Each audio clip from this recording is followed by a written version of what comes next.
Welcome to Flat Earth Debate, Uncut and After Show. I'm your host Nathan Oakley, and if you are new to this channel, or you've not done so already, then be sure to subscribe, hit the bell notification icon and join button if you'd like to become a Nathan Oakley 1980 channel member and keep up to date with the Flat Earth Debate. If you would like to support the channel, there is a super chat that runs alongside each of these shows while they premiere, and there's also a PayPal, Patreon, crypto and thanks button in the info box below the video. Speaking of Patrons, I'm going to do a quick shout out to all of you who do support me on Patreon, so a massive shout out of thanks and appreciation to Giuseppe Montesano, Trying to Triangle, Mitch Kennedy, Original D-Rose, Rod, The Name's Burley, Twad Wazzle, Jason Hornsby, Christoph Fournier, Flamboyant Telescope, J Melds 24, Unimento, M Iron 26, Endless Flat Earth Sage, Golden McKiernan, Retro Bill, More Books, Canna Bear, Bogey, Michael Kahn, John Kays, Patrick Gunnels, Banter, Mel B Styles, Harry Blade, Mobile Max 777, Rob W, Reese Pound, Del West Watson, Maria Nealand, Unbelievable Productions, Blue Ridge Ranger, The Real Capster, Abraham Mohammed, Skeptic 936, Life is Short, Texas Mike, David Wayne Foster, and Dank. So another massive thank you to all of you for supporting me on Patreon. Now I will hand over to whoever is in G Plus and Discord so you can enjoy their dulcet tones while I set up for today's live show. Hey, Adam. Afternoon, guys. Neil mentions your name and you pop up. Why don't you mention other people, Neil? See if they show up. You got the power. Yeah, Chocolate had some good ones too that day. We're talking about Matthew Learns, Adam, admitting that if triangulation with a sextant. Hello? It's got to be Sorry, Discord. you guys have just popped back in. You've not been here. Sorry. Yeah, but we take precedence. You know that one day. When you hear the G Plus talking, you just got to be quiet. Hey, One Deck, how you doing? No, we were waiting for an answer from 50. Nice one, Sam. Good to have you back. Nice one. Yeah, I was just commenting on Matthew Learns on the video today that's on the YouTube channel while Nathan figures things out. He said that if it's triangulation with a sextant and its angles, it would require a flat baseline. The Earth is flat. And then he said, but it's trilateration. And the trilateration, when you look into it, is electronic signals sent to a receiver, bounce back, which gives you a straight line. Okay, I'll grab this soccer. Will it be okay for tomorrow? No, it's trilateration because you're using just side lengths and no angle. Yeah. So when you, it's to get the fix in navigation. When you get the fix, you're using circles of equal altitude, which is radii, which is trilateration. Yeah. Because you get the fix from trilateration. So you can use it. It's equivalent to a ping, isn't it? Wi-Fi pings are the same thing. You get in the side length, and then the point where those side lengths match up is your trilateration point, as opposed to using triangulation to calculate it. Well, they may want to take an aspect of trilateration, but it's not written anywhere with a sextant, meaning once they have a GPS signal to a receiver and they know the distance and they get that side length, it can triangulate. So were they triangulating by angles? No, by known distances and a ping. Whereas in the sextant, you're triangulating by an angle and a circle of equal altitude. So they may want to interchange it, but there's no receiver and there's no ping on the sextant. It's not electronic. No, it's not to do with the sextant. It's to do with the. Once you've got your angle, and you've therefore developed your circle of equal altitude, it's when you map it. Okay, you're then given. You've got the GP, and you've got the radial length of the circle of equal altitude, and it's that when you do your trilateration. We've put the sextant down now. The sextant's back on the table. Don't need it. Yeah, because I've got my 3 side lengths from the 3 GPs, which will then enable me to trilaterate my position based on that. Whether that would be a ping or not, it doesn't matter, because the sextant's back on the table now, because I've taken the information I needed, and I've gone to the almanac now to figure out how big that circle of equal altitude is. Right, but you have known distances because you have 3 circle of equal altitudes where they all cross, and you know the radii for each one, the distances in nautical miles, and the sextants on the table. That's what you're saying. Yes, yeah. Okay, fine. That's not what Matthew Learns was saying. On the video, he was saying the sextant is trilateration. No way. The sextant's an angle measuring device. It doesn't triangulate or trilaterate. Exactly. So the whole point is, he admitted, if you listen to it again, I'm sure you have carefully, he says, when Nathan gets him to admit that if the sextant is measuring angles and it's triangulation in play, then the earth must be flat with a flat baseline. He says that, but then he says right after that, but it's trilateration. So now if you go look up trilateration, you find out it has to do with a signal sent to a receiver to get a known distance, to get the side lengths to where you can triangulate afterwards. It's the reverse. And so where in the sextant, how could he cite a navigator at sea with a sextant with some kind of known distance with a receiver getting a ping? You're not. Well, we had He that did guy say called 50 in here trilateration. I before did hear him. talking to George, and he said he can. There's a guy in here talking about it before, and he reckons he can tell us how it's all done. I think it was 50, wasn't it, George? Put him on. Sorry, I What was did he away from my say? mic. Yes, that's correct. 50. What did he say? Well, he's here now. He was trying to prove the globe to us and how Earth's curve is measured. So, okay. so then you got. I So didn't know the he's context. in here Sorry. anyway. Well, we're I talking can't about remember the his name. sextant as an angle measuring device where 2 lines meet at a vertex, the origin. Their origin is a geocentric coordinate system called the equatorial plane. They have to use a plane.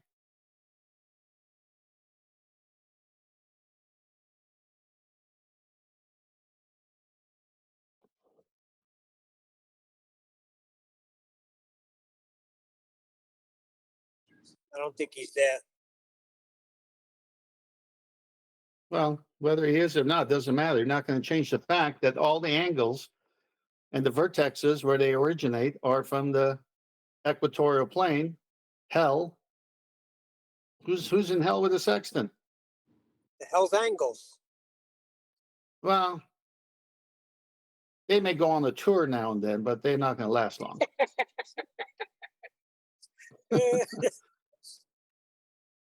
I hardly could believe that. That's even better. Yo, we were punless last week. Yuck. Well, you punless. Did you miss me? I'm going to try and go live. I mean, it's been live for 10 minutes, just not with an audience, but so far, so good. So I'll give it a go. I wasted my puns without an audience. Well, we were recording. I'm glad you're back.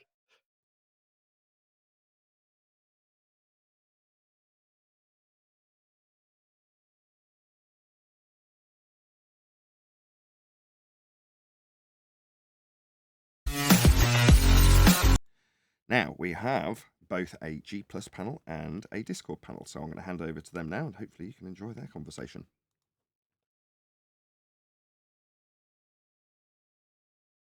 Yeah, I'm just not going to talk. I'm in a bad area.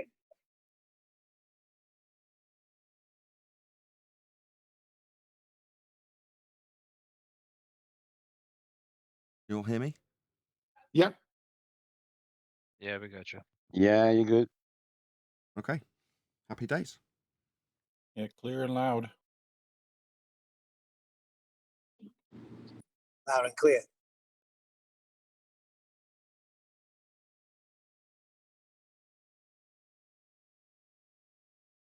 Well, Okay. where's Bob Loud. in Discord? Thought he wanted to talk. Ooh. No, we had 2 ballers. We had 50, which he just left. But we still have another one. It's R himself. But he hasn't Oh, opened his mic yet. We found R finally. Yeah, that's it. That's a good one. That's his name, R. I love it. We finally found the R value. Can't wait. Come on, R. I thought even their own site said you could never see the R. How is he found if they can't see it? You can't see it. Can't see it. They can't measure it. They can't prove it. It don't But exist but in the maths. It's but a it belief exists system. in the math one deck. It only exists in the math equation.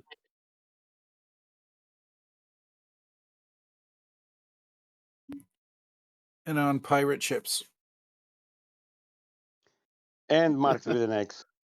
Why did 50 run And away? mark with an X. Why did 50 run away? Yeah, marked with an X. Why did Sorry. 50 run away? We started talking about elevation angles. Yeah, I asked him how many horizontal planes are there on a sphere. Well, none. Infinite. It did he not say? Say again?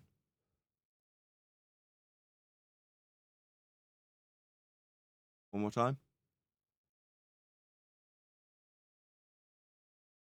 The guy who said infinite, please repeat your statement. Yeah, there was a claim there was infinite horizontal planes on a sphere. There's none.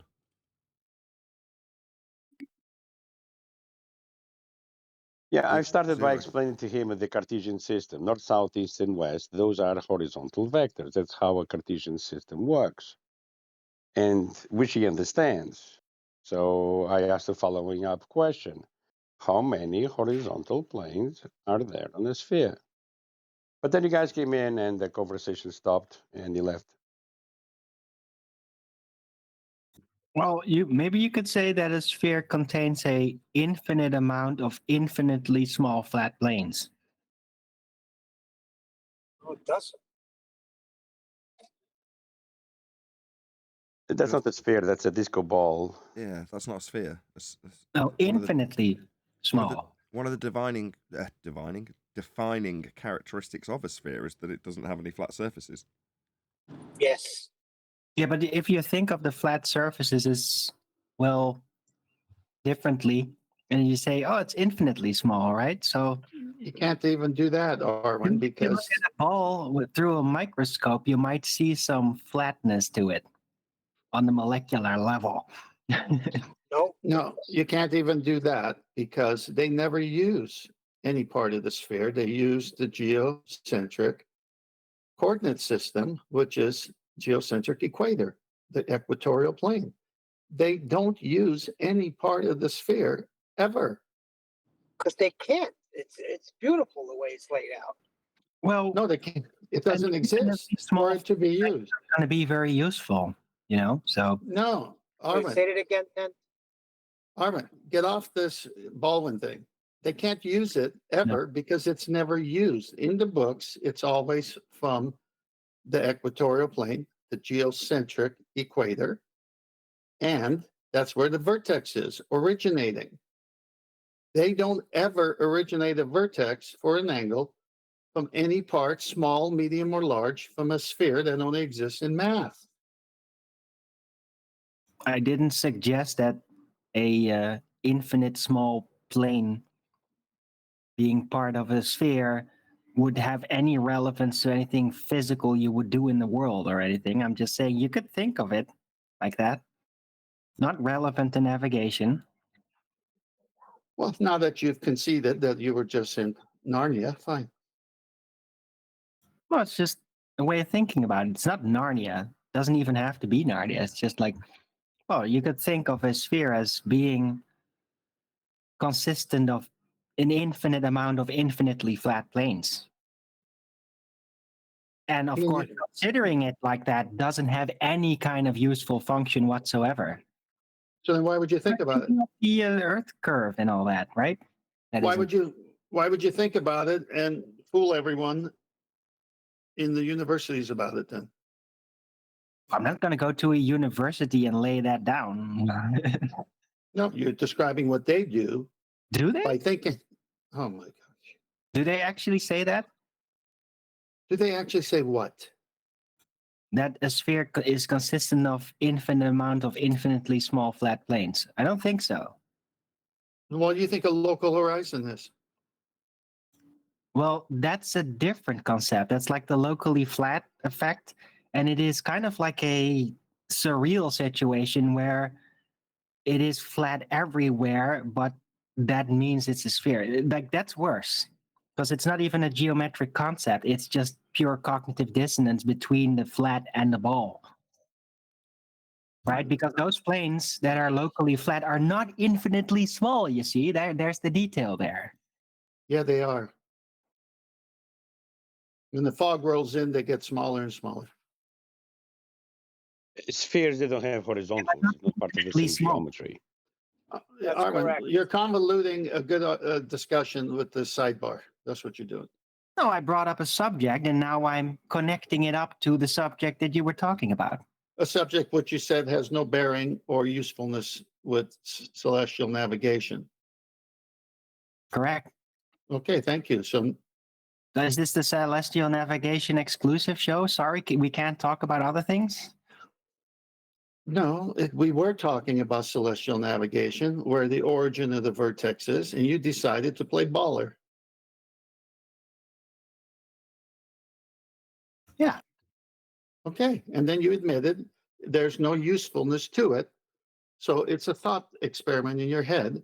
Now that we've said that, can we get back to the matter of hand? Fine. Good to have you on board. I'm being bored. Bored? I don't think the truth is boring. It's a devastating When ending you hear argument. it every freaking day, the same over and over again.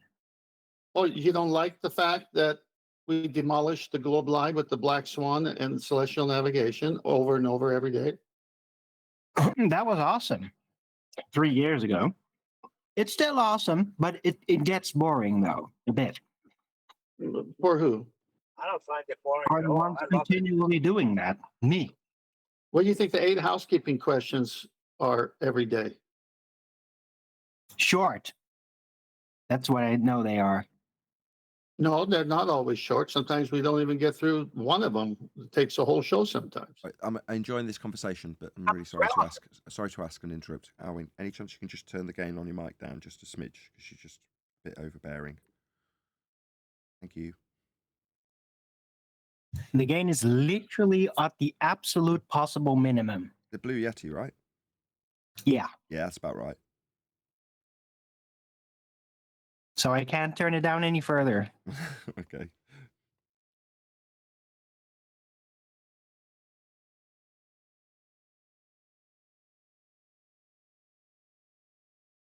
I think it's just the fact that I've turned down the power is now starving at a voltage when it's running at a low power rating. You know what I mean? So I've turned the voltage up to plus 8% and turned the power down to 88% of 100, and it now works. It stopped falling over. I read up online. Why has everyone else stopped talking? Oh shit, I'm off mute. Yeah, you weren't supposed to be privy to that conversation. That was with my wife. Can you carry on talking? It just dawned on me that no one else was talking. I thought you were talking to us. So 88%. I was just telling. Might as well fill you in on that conversation now, right? This morning it just kept on falling over, and the reason it fell over prior to me tinkering was because I'd in the hot days it was just overheating, right? Which it hadn't done up until now. So I've turned the power down. Now, when you turn the power down, you think, okay, well that'll solve the problem. It's just going to pull less power. But as it transpires, when reading up online from people who are overclocking and undervolting, contrary to what you might think, when they undervolt, turn the voltage down, they have to turn the power up. And you're like, well, you're undervolting to get the thing to use less power. Why would you turn the power limit up? And it's like, well, because when it's running at a lower clock speed, slower, it can be starved of power. So you're like, okay, so if I'm doing the opposite, that would be to say I'm turning the power down, opposite to what a overclocker's doing, then I actually need to turn the voltage up. Yeah, makes sense? So that's what I've done. So I've turned the voltage up, and it's now solved the problem. And it seems, as soon as I say these things, the damn thing will collapse and fall over. Anyway, that was boring. I wasn't intending that to make it to air. I was hoping you would carry on your conversation while I just explained to my wife how I got the computer working. Anyway, can we just pretend that conversation didn't happen? Thank you. So, in Discord, is R available to speak, or is R still missing from the equation?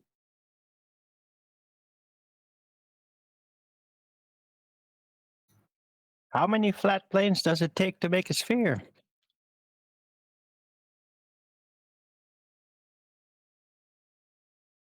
Anyone in Discord see if R is still there or trying to get on? He's still here. So, did he You guys want would to be speak, or surprised was who that that someone is. wanting him to speak? What's that? Did he want to? Did he show a desire to talk, or was that someone hoping he would talk? I haven't seen him talk yet. And he's a familiar No. guest. He was on before. I'm not going to say who he is. I'll ruin a surprise if he comes on. But Well, you guys are all aware of our. no, we're not aware of R. We can't find it.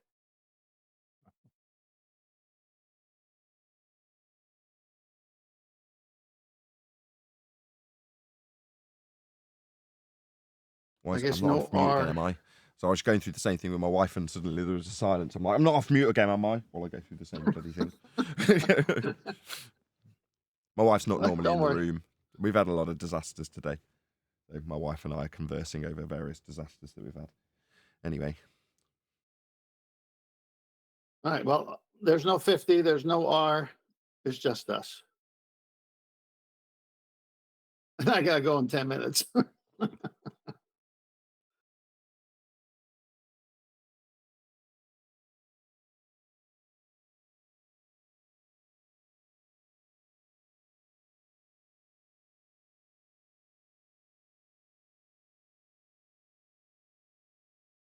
So Nathan, the video you released today, is that the fully edited, cleaned up version?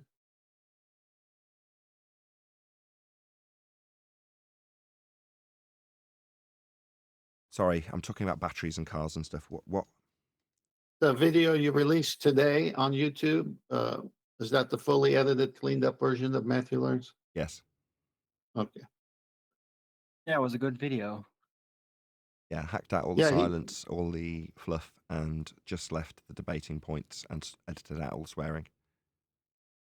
Yeah, he put himself into a bind when you got him to admit to a sextant, if it's measuring angles, required a flat baseline, and if it's triangulation, then it's a flat earth. And the very next thing he said was, but it's trilateration. So he's thinking a sextant, while in the navigator's hand, is sending a ping, some kind of electronic signal to a receiver, because that's how trilateration works. With known distances, electronic ping with a receiver from a GPS type of unit. So he's got that so cockamamie confused in his head.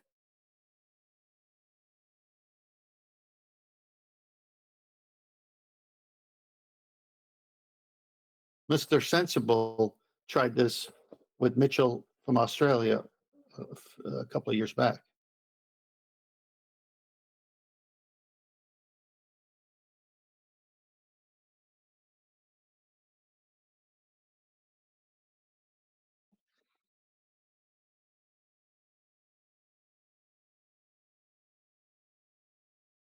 Yeah, this is a great conversation 10th is having with 10th.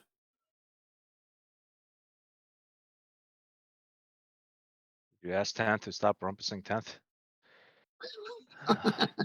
Exactly. I've told you 9 times, don't rumpus 10th. One more time.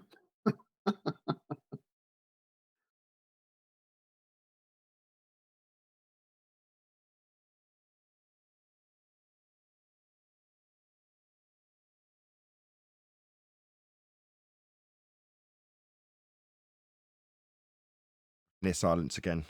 What's going on? No. No, no one's talking, Nathan. just- I'm trying to get something going. I can't.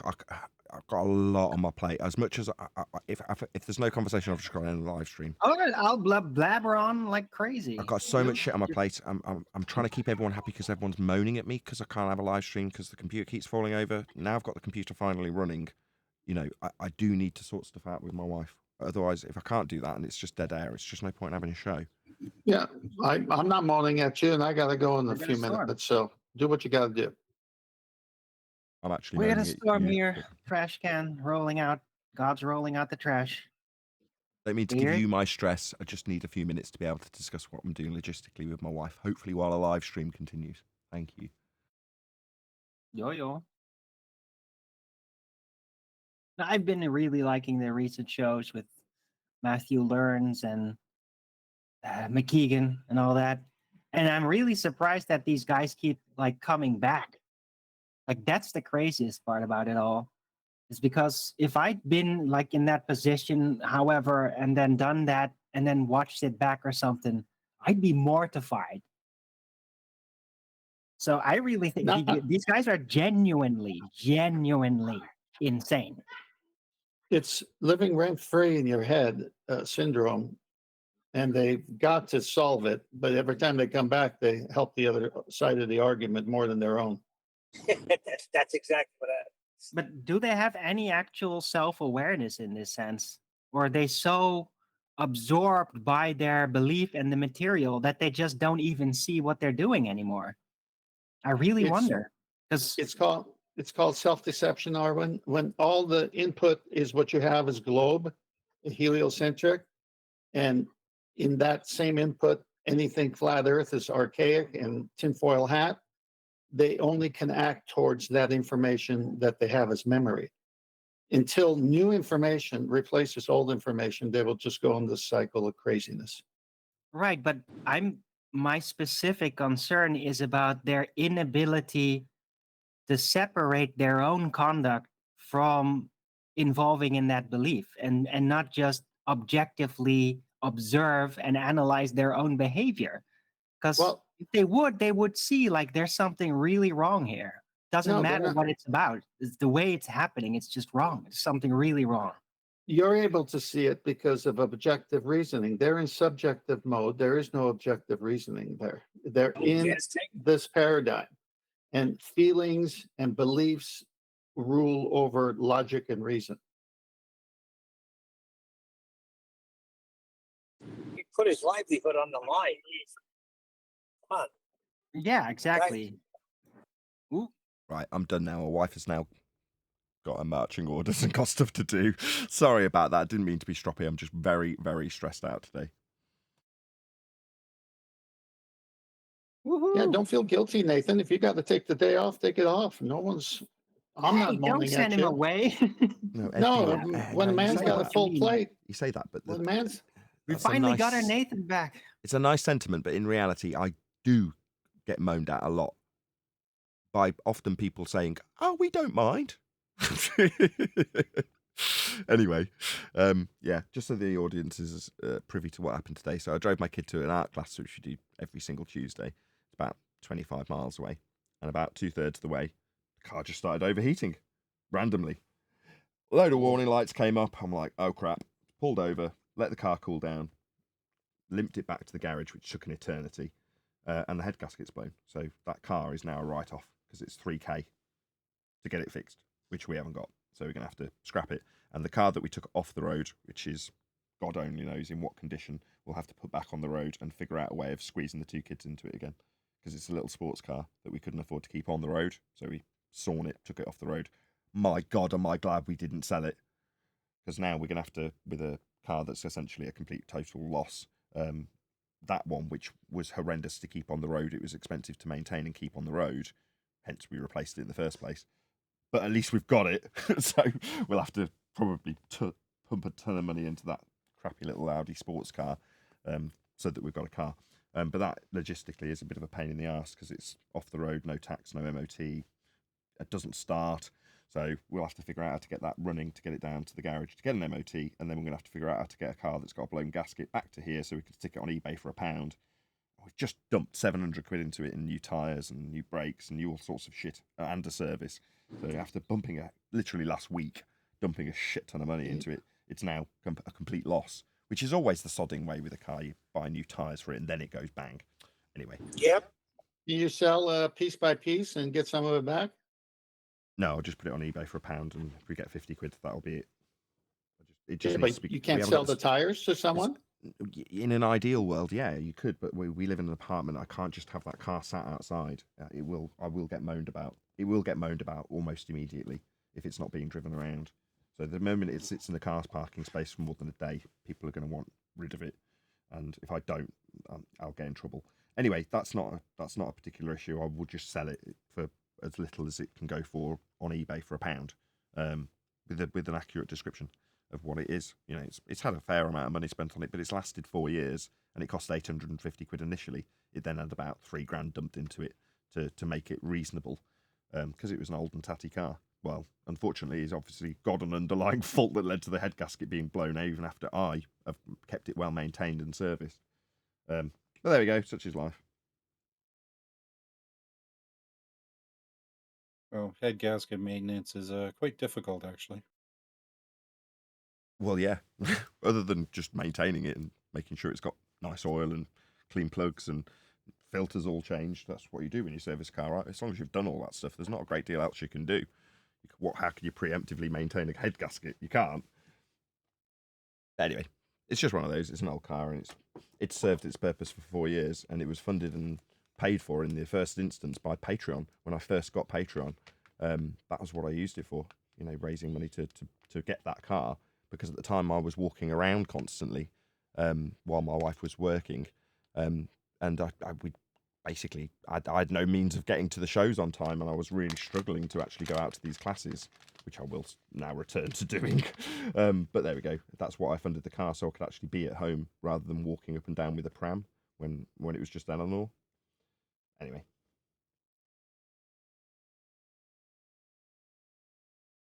I'm sure I'll Welcome resolve to it. my world.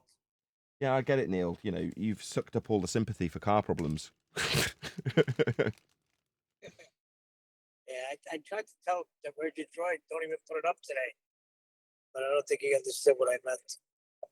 Yeah, that's fine. I mean, I'm not knocking you, Neil. You know, you've got your issues, and I'm glad that there's a means for you to resolve them through this show. That is a testament. Okay, it would be just hypocritical if I continually praised how wonderful the community is, only to then, you know, demean your use of that community to help you. You know, you're as much a part of this team as I am. You know, you're a very valued member of the G Plus panel. Therefore, why shouldn't you? And I don't begrudge you in any way, shape, or form. If I did, I'd be a hypocrite, because it's like, no, that is part and parcel of the wonder of this community that I praise so often. So no, you know, it's good that you can get those problems resolved. I mean, I am going to moan that you have sucked up all the sympathy. Well, I'm $235 away, so I'll get it somehow. So I don't even want him to run it anymore. You're in more of a need than I am. Right, exactly. And at the moment, I'm just pleased having up the voltage on this GPU. Should I say it? Dare I say it? I'm confident it'll work tomorrow. Oh, God, I can't believe I just said that. Speaking of tomorrow, I've got a jet, so I'll catch you tomorrow then. Okay. All right. Later. Bye-bye. Later. Later then. And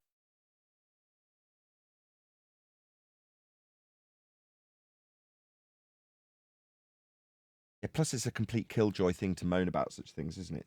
Hence me not wanting to be live to the general public. The members are going to be a lot more sympathetic to my plight, whereas your general Joe who's watching Flat Earth debate, I wouldn't care. You know, if there's a videographer moaning about their hard times, that puts me off. So you're like, on the one hand, you can't help what's going on in your life, but on the other hand, you're like, yeah, that's going to alienate your audience pretty badly. So probably best to not mention it on live streams. Just stick to what people actually have come to the show for, which isn't you moaning about your car breaking, potentially begging for a computer that's failed, or whatever it is that you're putting your hand out for, you know, alongside all the moans and justifications for it. It's like, nah, that's not what people come to the show for. And that's why, I'm sure I said it a couple of days ago when we were talking about the computer, and indeed earlier with Arvin. Is he still here? He is still here. I was like, yes, you can just chuck cash at this computer, but it's already had cash thrown at it, and it just requires time. So it's unreasonable. And if I put a limit on how long I'll faff around with the computer to get it stable, and then if at the end of that time limit I still can't succeed in getting it stable, then you run a GoFundMe. But you can't just run back-to-back GoFundMes all the time. And included in that is other people's campaigns, because as much as the community is wonderful to us, you don't want to take the piss, and given that Neil's just had his hand out, it's like, well, it's unreasonable to ask that other community at this point, which is a little bit why I'm a bit distressed. It's like, I can't just ask the community to help me out at this moment, especially not for a car. But it's just one of them, it's unreasonable to run constant GoFundMes. So you've got to leave a bit of time between them. And the next one I want to do should be directly related to the show. So if I'm going to do another GoFundMe, it would be in 3 or 4 months' time when the warranty runs out on this computer, so I can get it stable if I failed in that time period. Sod's law, it'll be completely running smoothly by the time the warranty runs out, in which case I don't care, because I'm not going to be stressing it or tinkering with it and potentially damaging it when it's out of warranty. While it's in warranty, yeah, I'll stress the living crap out of it to make sure it doesn't fall over for the next 5 years. So there is a limited window to get these things tinkered to death so that they do work on the live shows each day. And based on the performance right now, having done one change, just up the voltage on the GPU, everything's working. RAM, good temperature. CPU, working. 97 degrees centigrade. But that's normal, as I explained to John the other day. That's normal. So that's okay. GPU, 88C. Very hot. But it is running a game to keep it stressed. And that's the maximum that I would want it to reach, and it's reaching it. So you're like, okay, everything seems okay. It's not falling over. It's not overheating. It's just very hot. So, Nominal. everything's nominal, appearing in name only. I don't understand that terminology. Can anybody explain that to me? I remember 2 years ago maybe watching Jaren, and he broke it down. He was like, well, what does nominal actually mean? It means appearing in name only. Okay, right, that bit's easy enough to understand. Why the hell do they use the word then?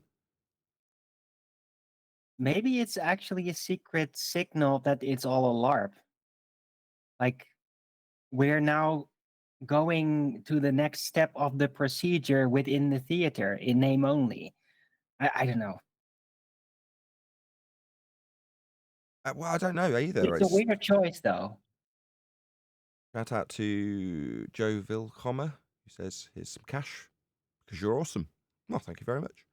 Also, shout out to Tom, who says, talk a bit about your Twitter account. It confuses me. My Twitter account confuses you? Is he talking to me? All I use Twitter for is to tweet the show. That is literally all it does. So every day the show goes out. I don't tweet both shows. I just tweet the after show. So each day I will tweet the Uncut and after show and any videos that I've done work on. So that's what I tweet. Other than that, there's nothing on there. People tweet me and I don't read them. By pure chance, when I was tweeting out one of the shows or one of the edited videos, I forget which, I just by chance saw a Simon Danner tweeted me with "you and your reference frames are ruined," end quote. That was the tweet that he sent me, proactively contacting me to rub in my face how dead the Globe's claim of 2 reference frames and drift at 15 degrees an hour are. But if it hadn't been for me tweeting out the show at that point, I wouldn't have seen that message, and I don't read them. I don't read through. I don't know how to use Twitter. Literally, because it's on YouTube, there's a button to post on Twitter. I press that, and within YouTube's software, it posts to Twitter. And I basically never see Twitter other than when it flashes up for me to press the button that says post. And then behind what I'm posting, so in the foreground, I've got my tweet that I'm about to post with the show. And behind that is all the crap that people send me that I don't read. And like I say, it just so happened that one time that behind what I was tweeting, Simon Dan, I'm like, what's that? Simon Dan at Nathan Oakley 1980. So obviously I stopped tweeting what I was tweeting and read it. Good job I did, because he's never lived it down. Anyway, maybe you can explain, Tom, why my Twitter confuses you. I don't understand what you mean. Thank you for the super chat, both of you.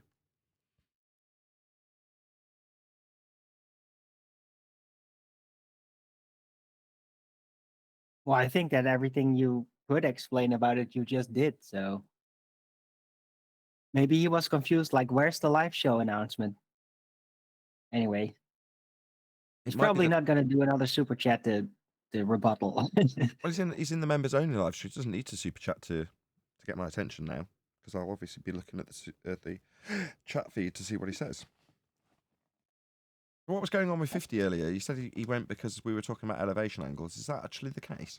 He just went because we got to a point where he'd have to say Earth is flat and knew that that was what was coming, and then buggered off. You mean me? Asking the I don't know. Discord server. I came in late. I was there earlier when he was talking before I left, and it did ask me when the show was on, so he did seem kind of keen to be on the show, maybe, or listen to you. So I don't know why the reason he left. It may just been a legit reason, like how I had to leave too.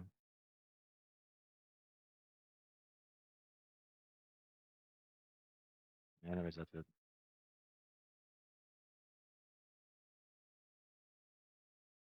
Yeah, it was presented with a question, and it didn't answer. He left when the show started.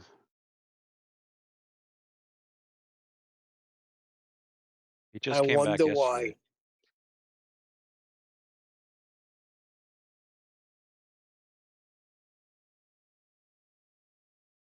He said He's he just back? came back. Well, he just came back yesterday and said it's been away for a while. So, because I did ask him where he's been, so he took a break, I think.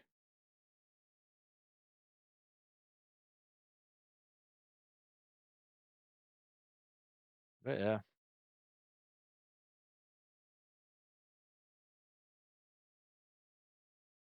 But they still show his Google search skills. Any question he's confronted, he goes to Google to ask. well, Like the rest of them. that would be fine because that would be sticking with the narrative, right? I mean, be in Yeah, advance. and then in the end, he said that he questions the figures of the government. How silly is that?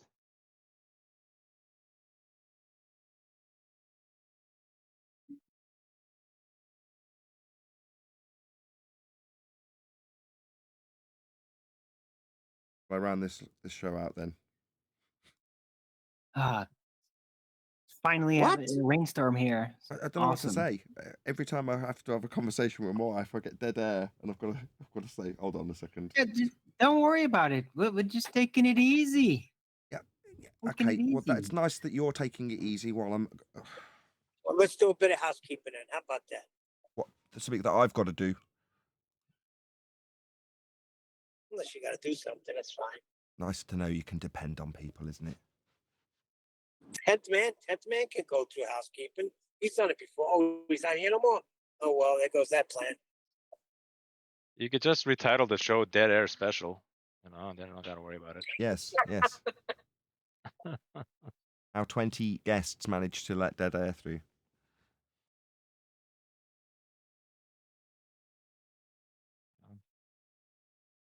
Everybody might think you crashed and then start talking again. Well, R doesn't want to open his mic, so I think would be interesting to hear what he has to say from a global point of view. Yeah, I would love to hear that.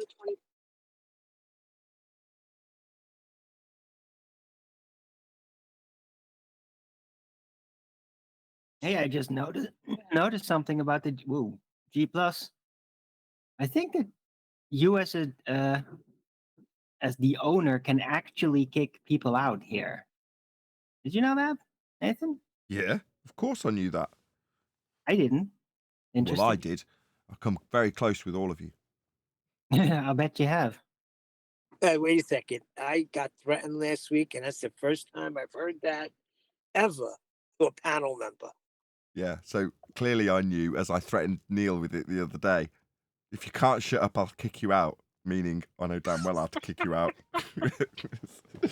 I thought you were just saying it symbolically. No. Right? No. Okay. Anyway, And the shout, funny Now thing I is, I know. didn't say. Hold on. The funny thing is, I hardly said anything that show. and I know one time I tried to say something. I was like, get threatened to get kicked "Boo out. you." Right, shout out to Original D-Rose. Not much I know, Nathan, but hopefully it'll help buying at least one spark plug or maybe even the gasket seal. Sorry about your vehicle issue. Thank you. I really appreciate the sentiment and the support. Thank you, D-Rose. D-Rose is a good guy. Kiwi gives him a hard time. I tell him off He's a too. pretty good guy. I've said the same things to him. Shut up! I'm telling you, D-Rose it's just the just thrives timing. on it all. People are the meanest too that give you the most support. It's terrible, really. Nah, D-Rose has a lot of energy, but he doesn't mind all of that. It comes with the territory. Well, it's like the girl thing. The worse you treat them, the more they come after you. Well, the more inspired you are, the more likely you will ruffle people's feathers. That's just how it works. He knows that. I know that. When he did that impersonation of QE, I really thought it was QE. I was cracking up when it was him. Yeah, that was pretty good. Yeah. That was funny.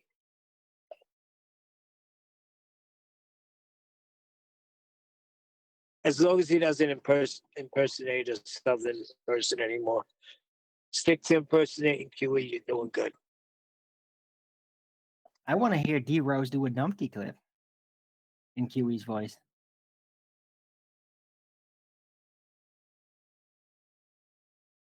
He may be the next numpty clip. Oh, maybe you could turn your Numpty clips into karaoke No, that was me songs saying like that. That was just me. It was an impression. What? That wasn't really QE speaking. It was me. Right. QE. Somebody's using a soundboard.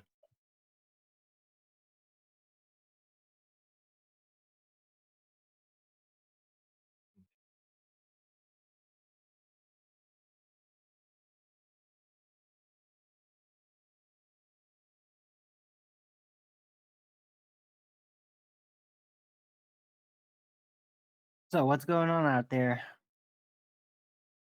I could I'm bring waiting in for some QE to say something. non-fire shit.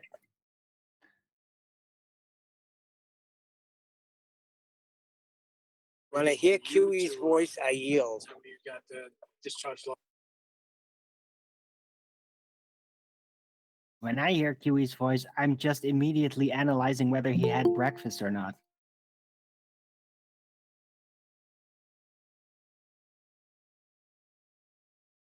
Just got done. Ah, you sound like you just have, yeah. Shut up. Your voice literally changes. I The would have way it the done no sound matter comes what. out of your throat changes after you've had breakfast. Shut the hell up.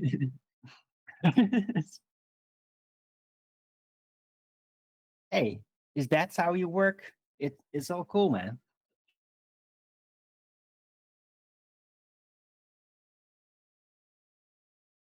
The engineer. Did you finally hear that thing from Dell? Oh God, what Yes. did he do now? How do you like that? Science is breaking things. But that wasn't more or less. That was more or less from his guest. Yeah, I told you. Guess. Whatever, whoever that Say it. numpty was. I No don't know. discharge line.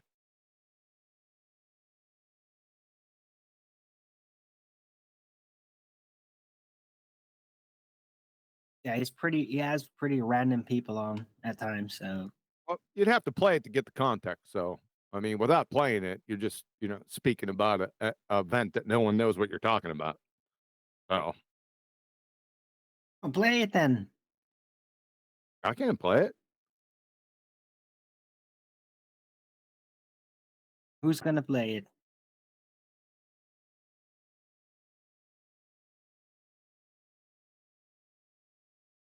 Better one is that James Thor scientist guy. James Tor, that's a name out. It's bringing up the past, man. Long time ago. I knew you knew about him. Stop running the Yeah, I ran across him way back in the day, and something he pissed me off, and then I just went another direction. I didn't hear too much after him. I didn't follow him or anything. He's in a debate with Dave Farina. Yeah, I seen part of that. That's not a debate. Dave Farina is a retard. We've smoked him on this show how many times? Yep. The freaking cream of wheat, numpty dipshit. He thinks the sun rises in the west and sets in the east in the southern hemisphere. And then laughs about it that people don't understand what he's saying. He can't believe the stars spinning. He's on a John LeBon wagon back in, I think, whoever started that, and I think it was Timmy Clown, officially, who started that. No, I remember when I first got out here, right? It was just days. And I heard that shit. I never heard anything like that in my life, right? And they said that stars spin in different directions. And I was like, wait a sec. First of all, I never thought about it. It's the first time I ever heard a claim such as that. And I sat there for about 15 seconds and I said, are these people retarded? But there was no rebuttal. For the longest time, there was no rebuttal. I just sat back. I said, I'm not going to do anything. I mean, this is ridiculous. I think I mentioned it to Bassano one time, just it was offline. I said, can you believe this? And he was off on another tangent, so he wasn't paying that much of attention. So I just dropped it and sat back and just listened to flat earthers. That's what I did. Yeah, no comeback. If there was, I didn't hear it. Now, that doesn't mean there was a comeback, but it didn't circulate if there was. Because it was the longest time, 6-8 months. That's what we're dealing with here. They're not the problem. It's flat earthers that are a problem. They don't think. We're going to go over some of that today on QE Live. Cool. Sounds like a scary show. Not scary. People can't think on their feet. They get diverted and off in different directions depending on what their quote unquote opponent says. Right? This red herring fact, they're just chasing. It happens today. I listen to it all the time. I can't believe it. Like, for instance, when you're talking about the Black Swan, they start going to the bendy cranes and all of that stuff. Well, something like that, but a little bit more. Then they go into refraction and everything. Insidious. No, they'll be on a topic getting ready for the kill shot, and then Numpty Baltard brings up an incoherent tangent, and they try to chase that down, forgetting what they're talking about before. Oh, I see you saying we're not staying on the point. They get moved away real quick. Oh, real like the power of suggestion with most people. Look out. Right? It's over with. That's enough to have me stop and just go clean the bathroom. Yeah, because it's not, now, when we first got here, I let it go, right? Because people were just getting their, position and their feet under them, and it was chaos, right? So I let it go for the most part. Not anymore. Not after 7 years. There's certain things that I will just not fucking tolerate. And it's not rocket science either. Oh, sorry. I swore. Yeah, but 7 years, you're right. Everybody should know what's going on by now, right? Is that what you're saying? Yeah. Now, unless they're just hard learned and stubborn. No. That could never happen. I'm not talking about rocket surgery topics either. I'm talking about, basic stuff. Yeah. Well, maybe they're just stubborn about it. Maybe they're like, we don't want to use that argument, like Bev. We don't want to use that argument. Well, that's called retarded. Yeah, welcome to Flat Earth. There's a lot of it. That's why they don't have any arguments. I mean, I very rarely hear any flat Earth proofs from anyone. I really don't. They're just in there to hear themselves talk, right? Little social time. You know, I have to get my feelings out. Shut the fuck up and No get the swearing, hell out. please. No swearing. Sorry about that. Feelings. Yeah, and story time. Yep. Or they're talking out their butts, right? They Well, the think they know problem about about story time is if you don't have a rigorous discipline of figuring out what is real and what isn't, if you don't have a debating culture, then somebody could just roll out a story that sounds really awesome, and then nobody corrects it, even if it's wrong, and then it will just keep repeated for years and years, and nobody's going to correct it because you don't Yeah, have like a debating culture. Nobody does the research. yeah, like upward rising Earth. Or dielectric acceleration shit. Well, we're going to talk Ether. about. I don't think we're going to talk about that. We're going to turn around and go back to gravity. That's for sure, because that's what everyone's talking about, gravity again for some reason. It's just in the cycle, right? It's So a heavy wait, cycle. hold on a second. Gravity's been destroyed, and people are Yes. talking about it again. Oh, that's brilliant. Now they're not only even talking about it. Gravity, baltards, they just can't give it up because they think it's their saving grace or something. I don't know. You have to get into that mind. Good luck. But it's the flat earthers now, not now, but it's been for some time now, trying to replace gravity with some other horse shit that they made up. So, and they're guilty of the same techniques and tactics that got us into this mess in the first place. That's the problem. And they're too stupid to realize it because they got their own What idiot. do they replace with gravity, though? It's NASA replacement syndrome, right? What they replace with gravity? Yeah. Incoherent dielectric acceleration. Their ether horse shit that has nothing to do with that, by the way. Upward rising earthers, that sort of vein. Well, doesn't dielectricity actually alter? You could suspend water and other objects with dielectricity. Oh They boy, show that? really? Show that in nature. I Show think it in that's Natural nature. phenomena observed, please. What's this dielectric suspension unit that I'm hearing Yeah, of? right. You can suspend things with dielectricity. I thought dielectricity was a component of something, a way of describing something's characteristics.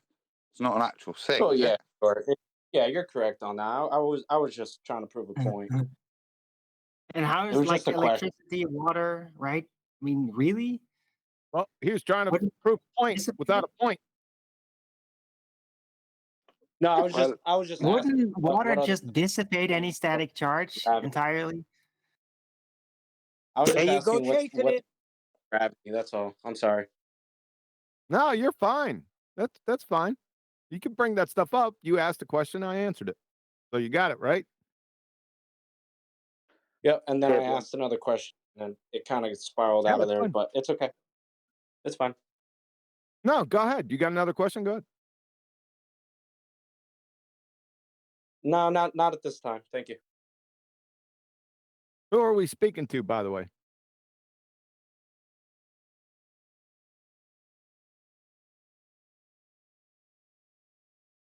It was Shen, the Grandmaster Wizard. Dan the Grand. Really? Is that his full name? Say that again. Yeah, Shen Is that Chaos, Grandmaster. fair enough? Thank you. I only heard of Grandmaster Flash. Oh man, here we go again. Let's talk about his name.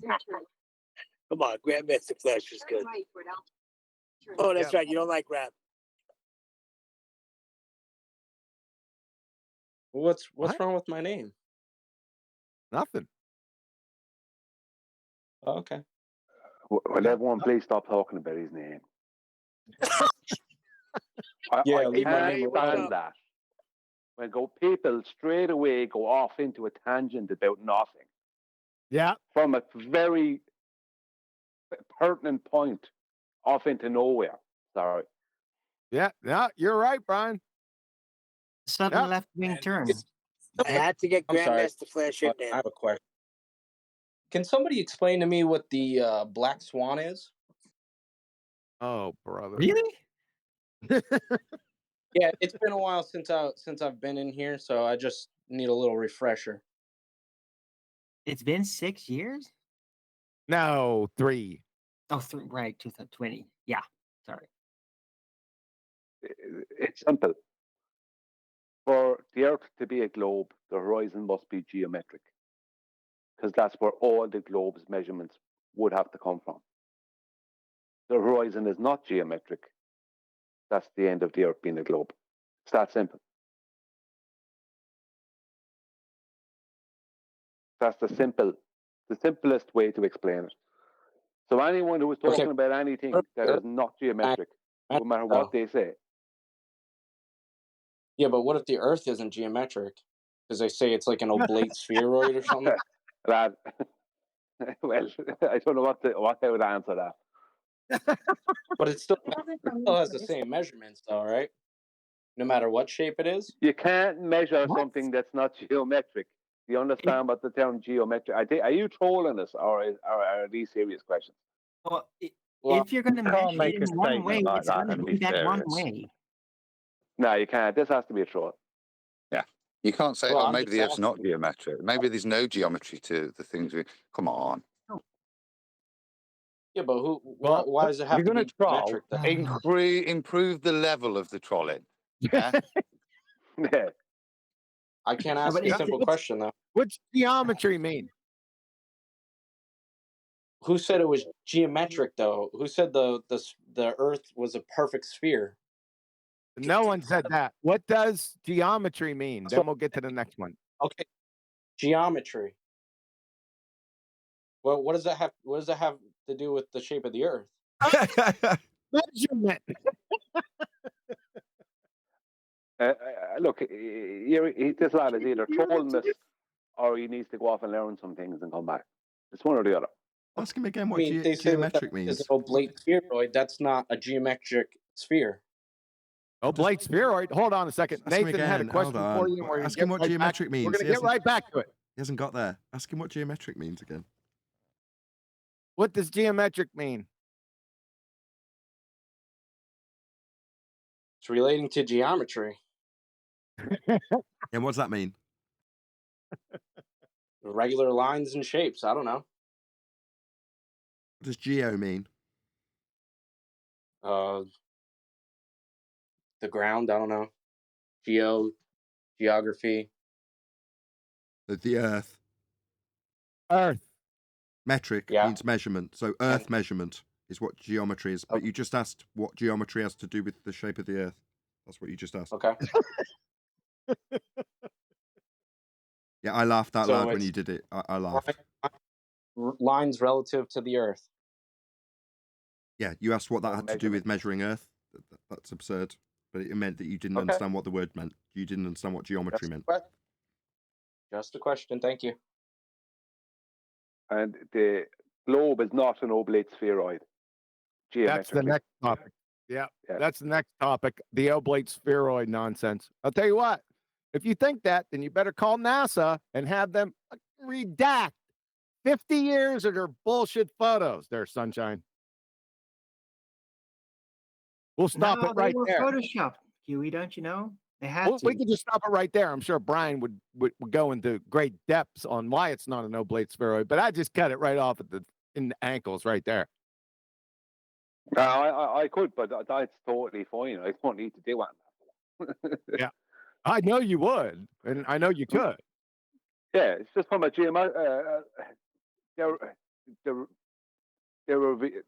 they can't not have a perfect sphere due to the latitude and longitude grid. That's all I'll say. Yeah, that's all you need to say. You could go on and on, obviously. So, can you explain the Black Swan, pretty thoroughly with using geometry? Yeah, it's self-contained within the modus tollens. Do you want me to repeat the modus tollens to you? Yes, please. If the Earth is a sphere with a radius of 3959 miles, then every distance to horizon measurement can be no more than 1.2 times the square root of the observer's height in feet, and the distance to horizon measurement in the Black Swan image is beyond 1.2 times the square root of the observer's height in feet. Therefore, the horizon is not Earth curve and the Earth is not a sphere. Thank you.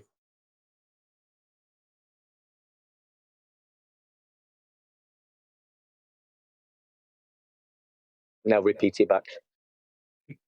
Now repeat it back.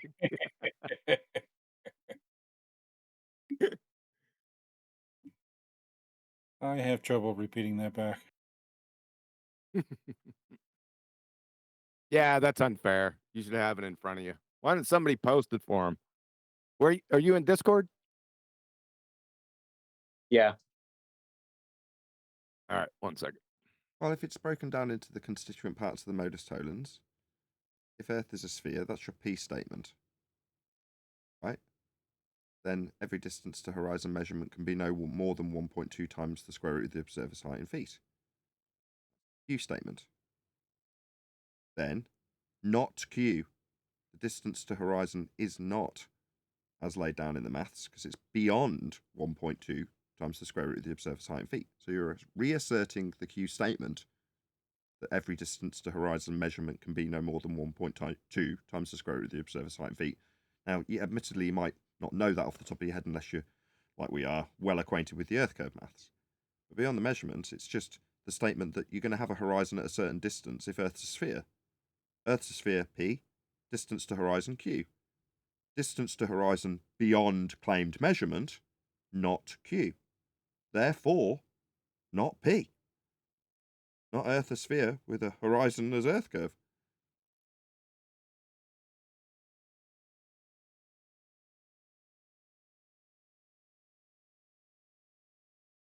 Yeah, it's in live stream main text chat. Kiwi also put it, yeah. It's in live stream main text chat. Was that what you were saying, Jorge?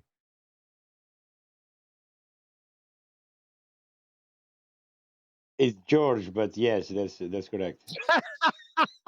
No, it's not. It's Jorge. My avatar says George. That's That's Jorge. right.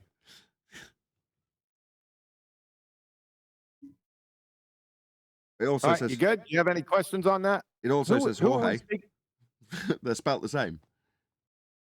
Oh, we're on the names again. Are we done yet? Important stuff. So, who was the gentleman that was asking the questions? George. It wasn't Jorge. It was Grand Wizard. Oh, okay. Yep. Did that answer your question? If there's any problem with that, just bring it up.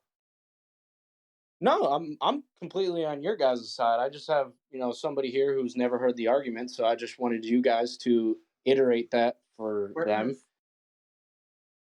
Our side? What side's that? Well, flat Earth. I agree that the Earth is not a globe because that's a positive claim, and I understand that the positive claim is not true. So it doesn't matter what side you're on. With you could just be a newbie and just look at the argument, and then look at the evidence that supports the argument. There doesn't have to be any sides. It's just it is what it is. If I were to wax philosophical. So where do you get the mathematical equation for the 1.22 times the square root of the observer's height? Where do you get that math? They're in the chat. They're in the chat. That's not what he's asking. What's the source of the No, that's a fair question. That's not what he's That's a fair asking. question. He's asking You where you derive it from R. Hello. He's asking, just so we clarify what he's asking. He's saying the P statement, if Earth's sphere, followed by the assertion in the Q statement, then every distance to horizon will be 1.2 times the square root of the observer's height in feet, shortened by me 1.22. What is it, 1.225? Something like that. Anyway, he's asking where we got that from. Correct? Correct. Thank you. Go ahead, Kiwi. Go ahead, Adam. Go ahead, Arvin. It's derived. So you take the R value and then you use geometrics. It's not exact. So there are some, because you're dealing with a ball so big and heights above the deck so small, you do kind of make a few mathematical assumptions. It's not 100% accurate, but it's accurate enough to enough decimal places for you not to have to worry about, and you can accept the assumptions that H plus HO is equal to H simply. But it is just a derivation based on R. So obviously when you've got the circle and you're trying to figure out the point of intersection, you do need an R value for that. So it is underpinned, that 1.22 is underpinned by the 3959 R value. So if you got a different R value, the 1.22 would be different. Where did you get those from? What's the source of these numbers for the equation?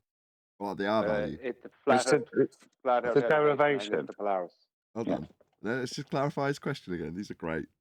You're saying, where does the globe get their R value from? That's what you're asking, isn't it? That's what he's asking, like yes. how do they measure or approximate? Where did they get that actual number from? They didn't just pull a number out of their hat and say this is what it's going to be. How did they actually get that? Where does these numbers come from? Who supplies these numbers to tell us wait. to go? I'll tell you. Wait, no, Adam, then Brian, if you don't mind. But the numbers come from your claim. So you might want to take Eratosthenes, you might want to take Al-Biruni. But we're not just deriving the numbers from anywhere, but they are a consequent, as I said earlier, the formula is a consequent of the R value that all Earth believers claim exists. So where did you get it from? Well, I don't want to upset you, but you got it from the distance to the horizon. Hold on. Hold on. Sorry, just 1 second. I'm really sorry. Okay, yeah, you got out exactly what I wanted you to, which is number one, it's your bloody claim. If you're in the positive position for the sphere Earth, you tell me where you got your R value from. But that bit, yes. And then further to that, Brian, go ahead. Yeah, the calculations for your globe, right? Those calculations come from globe mathematics. The globe mathematics are back engineered from flat Earth elevation angles to Polaris. I have a 40-minute video on my channel explaining exactly where and showing exactly where, with no rebuttal, where their radius came from. They hijacked flat Earth elevation angles, flat Earth measurements. That's where they got their R value from. So it's a back engineering. And what Adam is trying to explain to you there is your height above, let's say, sea level will determine the distance to your horizon based on those mathematics that were a back engineering of flat Earth measurements. So we've got measurements, they've got math.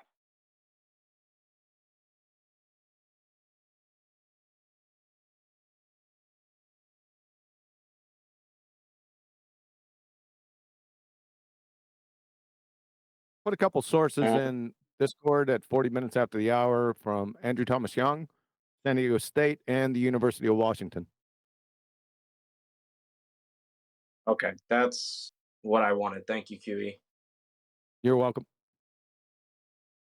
If you want an official globe reference for the 1.225, go to Metabunk. That is the official globe reference. You could see that, like Brian was saying, you could see that if you go to different Earth curve calculators, some of them, I haven't done it in many years. I don't know if they still do it. They'll have the calculation right there for you off to the side. I've got it somewhere. Because Taboo did it, and then somebody asked me to check the derivation. And that's all it is. It's just using that, but it's just a standard derivation. Yeah, it's based on Pythagorean formula. Yeah, but with assumptions, because like I said, it does tend to just deal with straight lines and not bendy lines. So it does allow some assumption in there. It's not 100% accurate. When I checked it, like I said, the H plus HO is assumed to be H, put simply. So it's not spot on to what they claim the ball is, but it's as near as damn it, without putting in sort of 1,500 decimal points after stuff to make it super Right. accurate. So, Yeah, that's nonsense. It's accurate. yeah. No, I'm being super geeky and super honest. There is a slight issue with it. It makes assumptions, like I said. But those assumptions that it makes the only difference at the 10 decimal points down. See what I mean? So, you don't have to be honest with it. It's not your claim. Sorry, Kiwi. That's what I was going to ask you. How many you're on it? Adam knows what I'm thinking. My next question was, well, at which decimal place does this occur? Yeah. 10, right? yeah, well, if you think of it, you've got an R value of 3959 miles, and you've got 3959 plus 10 foot divided by 3959. Right. So just assume that it's 3959 is the point of some of the assumptions within the derivation, because what difference does 3,950 miles and 10 foot divided by an amount, what difference is it that if you then just divided by 3959? You see what I mean? It's so minute a difference that it's not worth worrying about, because it certainly won't be in your results. So let's not worry about it from this point forward. No, but I'll reiterate it again and again. I'm sure you will. Yeah, but Adam, you don't have to. It's not your claim. You just have to state the basics. You're not under any obligation to go into those decimal place, into the excusing of the decimal places. It's No. You'd like to say it's their claim, and at worst, it's the only objection they could have is they're objecting to their own description of their globe. That's what you're objecting to. If you object to those numbers and that equation, that's all you're saying is, no, I don't think it is the size of ball as claimed. That's the only objection you have in there, unless you wanted to disprove the maths, which you won't, because it's been checked and it's there. So the only objection you're saying is that you think it's a ball of different size. What does the Black Swan put the radius to? I forgot that figure. Sorry, does anybody know that? That again, one that I didn't hear. Man.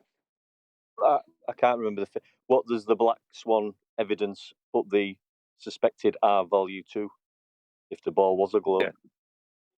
250,000 miles for the R value. Right. Yeah. I think it's even more out of it. If it's at 10 feet, you got to go by the height. You got to go by the distance the horizon is away. So in the Black Swan, we really don't know exactly what it is.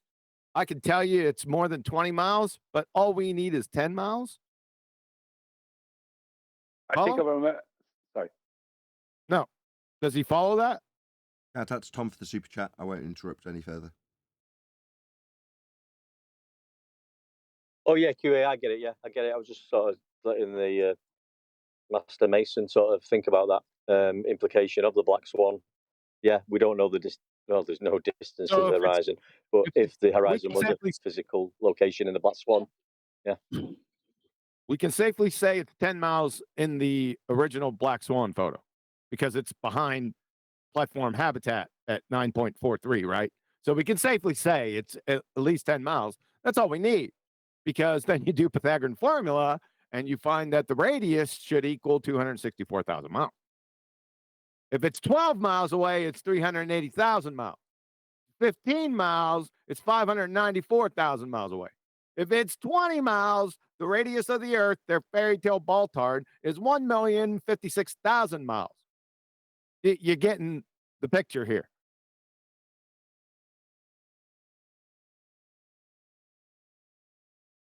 Yeah? Good. When BLMSB saw 31 miles from 1 foot observation, I think the radius was 2.5 million miles, their effective radius. Oh, that effective radius, that's some horse shit. Don't swear. What does that even mean? It means we're seeing too far. That's actually what it means. No, yeah, the effective radius. How does that differ? So the radius of the Earth, as purported by the Baltard spinning space monkeys, is 3959. What's the effective radius? And then define that.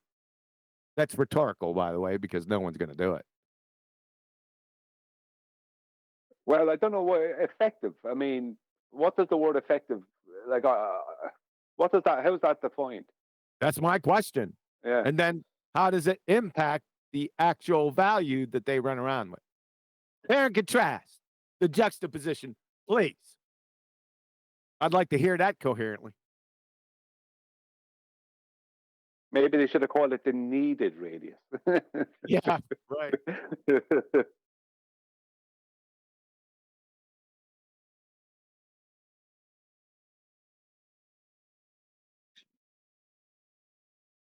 Titanium in Discord. But have you spoken yet?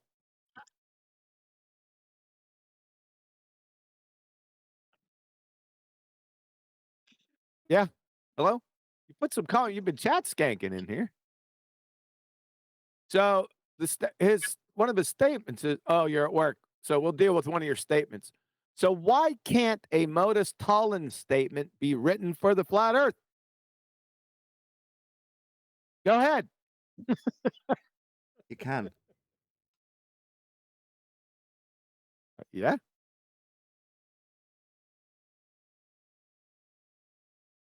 Nobody said it couldn't. Do we have to? Maybe it's It just just a has bad, to- bad phraseology. Why hasn't it? Maybe a better question. How about for an aspect of the flat Earth? There's many of them. If you go on my website, there's a few of them associated with flat Earth.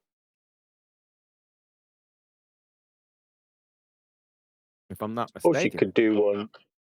Suppose you could do one using a GP position of the sun. Let me see if I can't scare one up.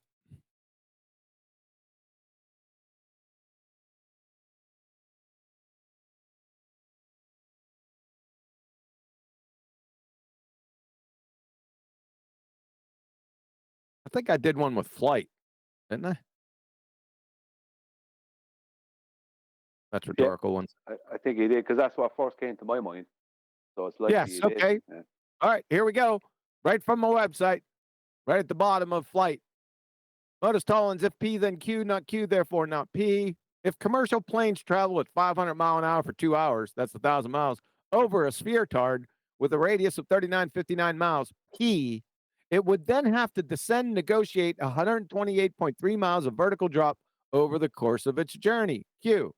Commercial planes do not descend 128.3 miles while traveling at 500 miles an hour for 2 hours, i.e., they fly level. That's not Q. Therefore, the Earth is not a spheretard. I guess that's not one with the flat Earth, though. That's still pounding away. I don't know. It depends on how you look at it. That's flat Earth. I was talking about that with my brother the other day. That is definitely flat Earth. What else is it? I suppose you'd have to make it in maybe a modus ponens or something. Yes. That's what I was thinking. I know where he's going with that. I never really thought about it. I'm sure we could come up with one. I think a if the Earth GP of the is sun flat. using an elevation angle would do it. Yes. Go ahead and formulate it. You don't have to do it now. I'm just saying, go ahead and do it. Somebody do it. Brian was just doing something. All right, let Brian do it then. Yeah, this may not be. This is just straight off my head. So, if the Earth is flat, then airline pilots won't have to account for curvature. Airline pilots don't have to account for curvature, so the Earth is flat. Yeah, there you go. That's a simple one. Beautiful.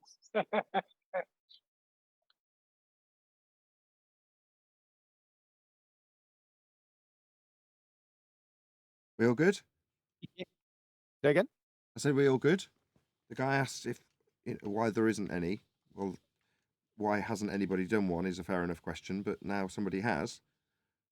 I was just hoping for a response, that was all. Yeah, he hasn't posted a response in chat, Skank. He's in the live chat though, right? Yes. He's in voice chat, I mean. He is in voice chat, yes. That's how I got the question.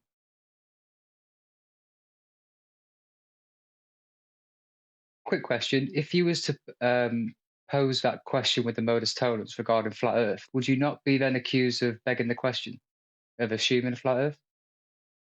No. Why No, would we? because sorry. No, I'm asking why would we?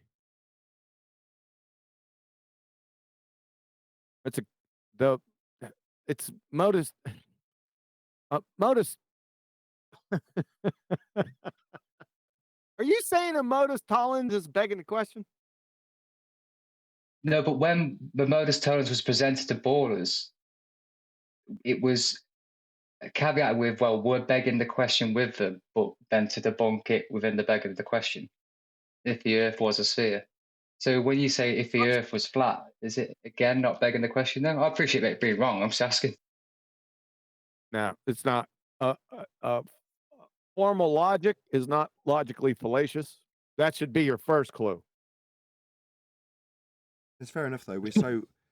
It's because we spend so much time dealing with logical inconsistencies, otherwise known as logical fallacies, that when you lay down a logical consistency, people are like, well, what's this? You're like, no, this is this is what we strive for. This is the logical consistency. It's maybe alien to people who typically come here and hear us battling off ballers, because that's not what they provide ever. So it's very rarely discussed, right? But maybe we'll get a bit more into logical consistency. Now we've got globe earthers offering us the logical consistency of, if you're measuring Earth flat with 90 degrees to the baseline of a triangle at the GP of a star, then Earth is flat. But that's not modus tollens, that's modus ponens. If A then B, A therefore B. Is that correct? Is that modus ponens? Yes. Yeah, but it's still a logical consistency. It doesn't really matter what the name of the logical consistency is. It's just, is it consistent with logic or not? If it is, then it's a logical consistency. If it isn't, ergo the premise is assumed in the first instance, or you're utilizing something that's non sequitur to prove the assumption in the first instance, or whatever it is, we're pointing out how inconsistent that logic is, or how flawed the logic is. And at the point that you point out that there is a flaw in logic in what they've claimed, then that's all it is. It's not consistent with good logic. There's no other way to phrase it. But I don't know. Like I say, once you start presenting stuff that is consistent with logic, it just seems alien to people who have just dealt with us dealing with logical inconsistencies for such a prolonged period of time. So it does make sense that Sensual Goat saying that to me. Titanium has a rebuttal. He said, if the Earth is flat, then every horizon distance measurement must be no less than the size of flat Earth. But you see, the thing is, right, okay, that's fine. The thing is, that's an inability to recognize where we do not have a claim. So he's offering up a logical consistency or inconsistency fallacy, whatever, to demonstrate that when we measure the horizon for a flat Earth, we don't. You know, the use of the horizon to make an assertion of a sphere Earth is a positive claim that sphere Earthers make. But there is no contrapositive or equivalent that flat Earthers make. We don't use the horizon to claim the Earth is flat, in other words. Therefore, to offer up a modus tollens and say, well, therefore Earth is not flat when you measure the flat Earth horizon, what were we measuring it for? We weren't. Just because your use of the horizon fails doesn't mean that you need to project your horizon failure onto me as a flat earther. I don't have a claim about it. You can't force the comparison either, and this is where the use of logic in their claim. So we can define the horizon in their point because it is a physical geometric obstruction. Now, when that's then tried to be turned around to the flat earthers, they're trying to force a claim on you that the horizon is in some way commensurate with what they claim the horizon is. Theirs has to have a distance. It has to create an obstruction. We know that the horizon is an optical effect based on limitations of the lens. So why can you, and this is where the logic falls apart, there is no logical consistency when you try to formulate from a flat Earth, because what are you pinning that horizon to? You know logically it isn't anything physical. You know it's an optical breakdown, but then you're going to try and ascribe a distance to an optical breakdown. That's where the logic falls apart, and the two worldviews differentiate between what the horizon is. It has to have an obstruction on a ball, and therefore the horizon has to be constituted in some way of physicality. That's not the case, and it's not the definition of horizon. But it's their definitions that we hold them to apply the logic to. You just bear with me, guys, in G plus 1 second. Ills G. Can you hear me? Hello? Hello? Yeah, sorry, was I hot micing? Yes, you were.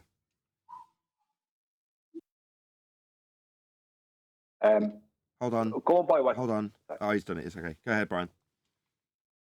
Sorry, I thought you had already done it, Nathan. No, going by Titanium's response there, from what I heard, what he is proposing is that over a flat plane, the horizon would only be at the ends of the flat plane. So what he's basically stating there, I don't know if he does realize it or not, is that the horizon is not an optical phenomenon, but it's provably and proven an optical phenomenon by the fact that it's not geometric.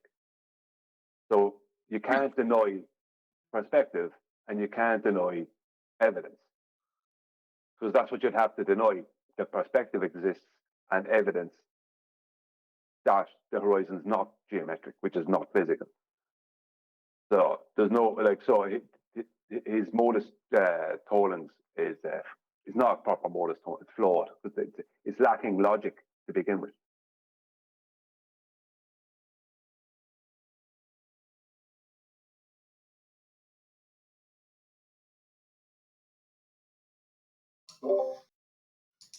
Can I bring a topic up, please? Yeah, feel free, Brian. No! All right, John. I've just posted two 24-hour alleged time lapses of the South Pole. And although one shows a mountain range, the other one shows no mountains whatsoever. Where that was taken, I don't know. But what did strike me, and I'd like John and all of you to put your head around this. If the Earth is tilted at 23.4 degrees to the plane, wouldn't the sun appear to us to go up and down in the sky as Earth rotated?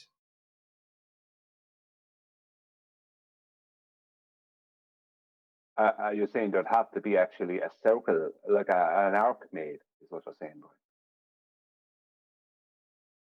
Well, as I understand it, the plane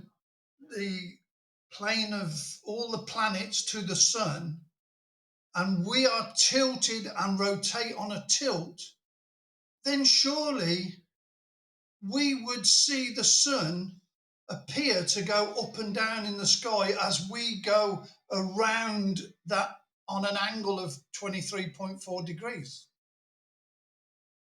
Yeah, you'd have to see an arc. I mean, I might be wrong, but their videos show the sun perfectly within 1 or 2 degrees above the horizon all the way around. Yeah, well, do you know all the angles, right, to the sun or anything else?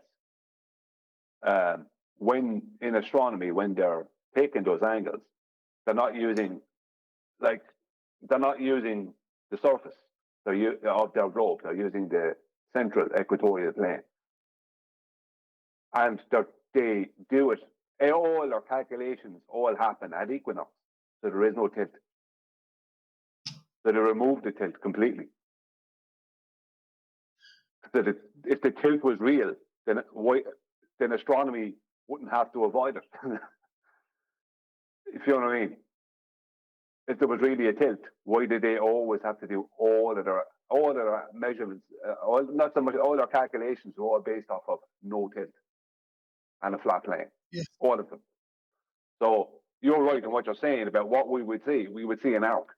We wouldn't see, if you look at the sun, if you look at a video of the sun coming from what would be called sunrise to sunset, it seems to come in at a straight line, about, let's just say, to your 180, and then go off at a straight line. It's like a V, or nearly a right angle, isn't it? It's not an arc. As I see it, if Earth was perpendicular its rotation to the sun, then you would get this effect. But if Earth is tilted back or forwards, then as we rotated, surely the sun allegedly is not moving. We would see that in a parabola, is it called? It would rise and fall in our skies. But they don't show that. I'd like John to put his head around that, see if he...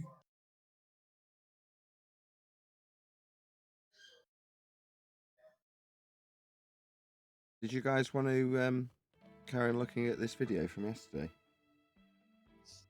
Arvin Ash, how our universe violates a fundamental law of physics, energy conservation. Yeah, okay. I'm totally on that. Sure.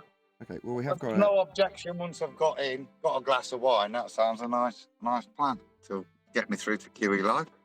Okay, well, we have got a limited audience with all the technical issues, but if you are in the live audience, there's a link going by to Arvin Ash's channel. Please let him know, as we did a couple of days ago, or it might have been yesterday, that we have covered his video. Say, at Nathan Oakley 1980 sent me. And hopefully, should he ever respond, second time we've covering this guy, hopefully put a link to my video. But in any event, we'll get on. I think this is about where we left off, 4 minutes 20-ish. This curvature is what we perceive as gravity, and the curvature of space-time affects matter and energy. The simplest way to summarize this equation is as the famous physicist John Wheeler put it: matter tells space-time how to curve, and space-time tells matter how to move. The reification fallacy. Not telling anything. It's a maths equation. It's not communicating with a different maths equation. It's nonsense. Just a reification fallacy. We know the age of the fossils because of the rocks they're in, and we know the age of the rocks because of the fossils that are in them. It's unprovable, disprovable, isn't it? It all works because it does. It's as simple as that. The matter and energy is contained in this term on the right side of the equation, T sub mu nu. This is known as the stress energy tensor, also called the energy momentum tensor. We need to take a closer look at this because this is where energy is defined in general relativity. And general relativity reveals that the derivative of the energy momentum tensor is 0. To be more precise, the term on the left is called the covariant derivative. But for simplification pertaining to what we're discussing, you can think of it as the derivative. So the simplified way to think... I don't understand that. Adam, can you break that down for me? Not in front of his PC and being comfortable with a glass of wine yet, so maybe we'll come back to this. Well, we could, and literally, I'm just pulling up, so I wasn't fully listening. Is he on about tensors, where you just apply an extra function to move the coordinates that you would have had based on standard movement, but then you apply the effect of gravity, which then moves all the coordinates because you've bent the space time, but you just apply this tensor that just rejiggles the coordinates that 3D coordinates you've generated. I think that's what it is. I'm going to go with yes. Yes. Think of this equation is that the change in energy and momentum remains 0. This is called the principle of energy momentum conservation. Note that this equation is not What's this saying energy momentum, though? Who's causing feedback? Somebody's got their mic wide open. I don't know. We'll get to that. He's only halfway through telling us. Energy stays the same, only that the combination of energy and momentum remains the same. In other words, only the combined energy and momentum is conserved. What general relativity tells us is that if space-time were standing still, that is... Okay, now we're getting into it. So it's telling us that if space-time stood still, So the fourth dimensional pseudo realm only existing in this mathematics is what it's describing. That's why it seemed very alien. Okay, let's continue. Is if it were flat and not changing, then energy would be constant. But why? So if pseudo-Riemannian 4 space-time was flat, energy would be constant. Why? Because it says so in the maths? No. I mean, that sounds like something that you could vary and manipulate if it was capable of being put through the scientific method. It isn't, because it's a pseudo fourth dimension that only exists in this maths. But if space-time is curving and changing... So here we go. If we've got the pseudo-Riemannian 4 space-time that's conceptual bending, then... changing, then the momentum is changing. And oh, really? That sounds like an if and then relationship. Right, like I said a second ago, so presumably this would be validatable via scientists with the scientific method. Right? Thus, the energy is changing as well. So, astonishingly, it tells us that at large scales, energy is really not conserved in the universe. We can point to several observations. Oh, I see. So because in pseudo-Riemannian 4 space-time bending, energy isn't conserved, you can just affirm that that means you can violate the first law of thermodynamics. That's where he's going. Oh, I see. So because the fourth dimensional pseudo-geometry says so. I see. That's where we were going, Arvin. Well, I think what he was trying to point out at the start, what he was trying to do, not point out, was he was trying to say you won't notice any of this because it won't happen in your reality, but out in a different place that we've made up, it happens differently, but you won't experience that because you can't go there. Yeah. So it's a hijacking of reality and entropy. Right, Well, just keep black entropy holes. and violate it simultaneously. It's a short energy, low energy, short distance problem is the second law and first law of thermodynamics. They're just, short distance, low energy problems. Out in the big wide world of pseudo 4 space-time bending, things are different. That's where we're going. So because the pseudo geometry says so, second law and first law don't apply. That's what he's got. Wow. Well, I never knew that about Narnia. Did you, Nathan? Well, there you go. Yeah, I did actually. Rumpus told us. Oh yeah. He seems to be an educated guy who's admitting that the laws of thermodynamics do not apply to his model. Yeah, that's but correct. He's saying it in an educated Sorry, way. I could. Perfect timing. Yes, now the penny's dropped in terms of the description that he's disseminating and Brian's perfect, concise rendition of it. I'll quote Rumpus at that perfect timing. Quote the Rumpus: "The second law of thermodynamics does not apply to the Earth." End quote.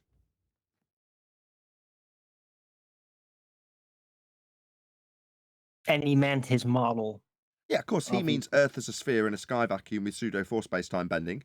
Of course he means that. When he says the Earth, he's not going to explicitly state that he means a heliocentric model with an Earth as a sphere bending space-time in a pseudo-geometry. He's not going to say that. We know that's the case. But in that case, natural law doesn't apply. So to round out what this guy's trying to spin into saying it's okay because it doesn't apply to an Earth sphere model with pseudo-gravity, that's what his argument is. Because it doesn't work and can't apply in his globe model, that makes it okay. That's his argument. Well, Wow. so he's basically covertly saying, don't worry about it. We've excluded this from the model. Yes. Effectively zero. Confirm this. The first is the observed expansion of the universe. What, by way of begging the question with the CMB? The first empirical evidence of this was gathered in 1929. No, an observation was gathered by Hubble. It wasn't empirical evidence, that would be to test by experiment. His suppositions of what was occurring upon observing it were first cemented by Hubble in 29. But that's not affirming anything empirically, that's just looking at stuff and giving it a name. By Edwin Hubble. Hold on, Nathan. I mean, he had an idea, something that he was expecting. He took a look out until he found something that kind of matched his description. So that made his model about what's out there real. No, it's just an observation. It's back in the day, we used to cover this a lot more when we had, I've forgotten the name of the guy that we ended up kicking out for being a total misogynist. Observe and Declare, right? That's what's going on here. So observe something in the sky, and ideally you want to have declared it before you observe it, because then you can say you've proven it empirically because you observed it after you predicted it. So it sounds a bit like science, because science would have a suppositional cause prediction that's going to be varied to see if it causes the effect you're studying. But if they say, look, the effect we're studying was predicted to be so, and it has shown out to be so, just like in my prediction of, what are we talking about in this instance? Presumably cosmic microwave background. That's what we're talking about, right? Him saying that that's the expanding universe. Okay, well, if he's already come up with that in the maths, or Einstein in this case has come up with an idea of that possibility in the maths, and you see something that you say is redshift, then you can infer that you've already predicted this and you've just managed to actually spot it because your telescopes have gotten better. That's what you'll assert. So therefore, it's a prediction that's come true, therefore science. That's how they'll spin this. They're not applying cause and effect reasoning with the scientific method. They're not formulating a scientific prediction. They're just saying, here's my Nostradamus prediction. And what do you know? I look in my telescope and it's there just like I was expecting. Right, that's exactly what I said just now. I'm But you said it much more detailed. I'm agreeing. Then in the late 1990s, scientists discovered that the universe is... See, straight to scientists. Yeah? He's going to appeal to it like it's a cause and effect reasoning statement that's been validated by way of prediction, and now he's appealing and leaning on them being scientists that have done this. So yeah, we are calling this. I mean, because I've predicted what he was going to do before he did it, that's science. Me predicting that this shit would come out of his mouth next statement about scientists doing this, when I say they're hijacking the cause and effect relationship and making it seem like they've predicted something and then proven it, right? Yeah, straight away, called it. But is me calling it before he did it making it science? No. No, I'm not presuming a cause of an effect I'm studying in nature and then varying that presumed cause to see if it causes it. That would be science. But he's just said scientists, making you the audience, his audience, not mine, think that this has got some empiricism to it. He also said empirically validated. Hubble was looking at stuff in a telescope. It's an outrage. He doesn't know, Arvin doesn't know what science is. He thinks that looking at stuff in telescopes is science.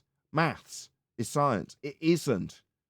It's not only expanding, but that this expansion is accelerating. This acceleration is called dark energy. The problem with... Another example of... Yeah, perfect. Another example of them saying, we are going to need this massive dark energy to make our equations work. Well, we haven't seen it yet, but we will eventually. Oh, here it is. Look, just as we predicted. It's the same thing. Then they'll call that science. Expanding space-time is that... Expanding pseudo-Riemannian geometry.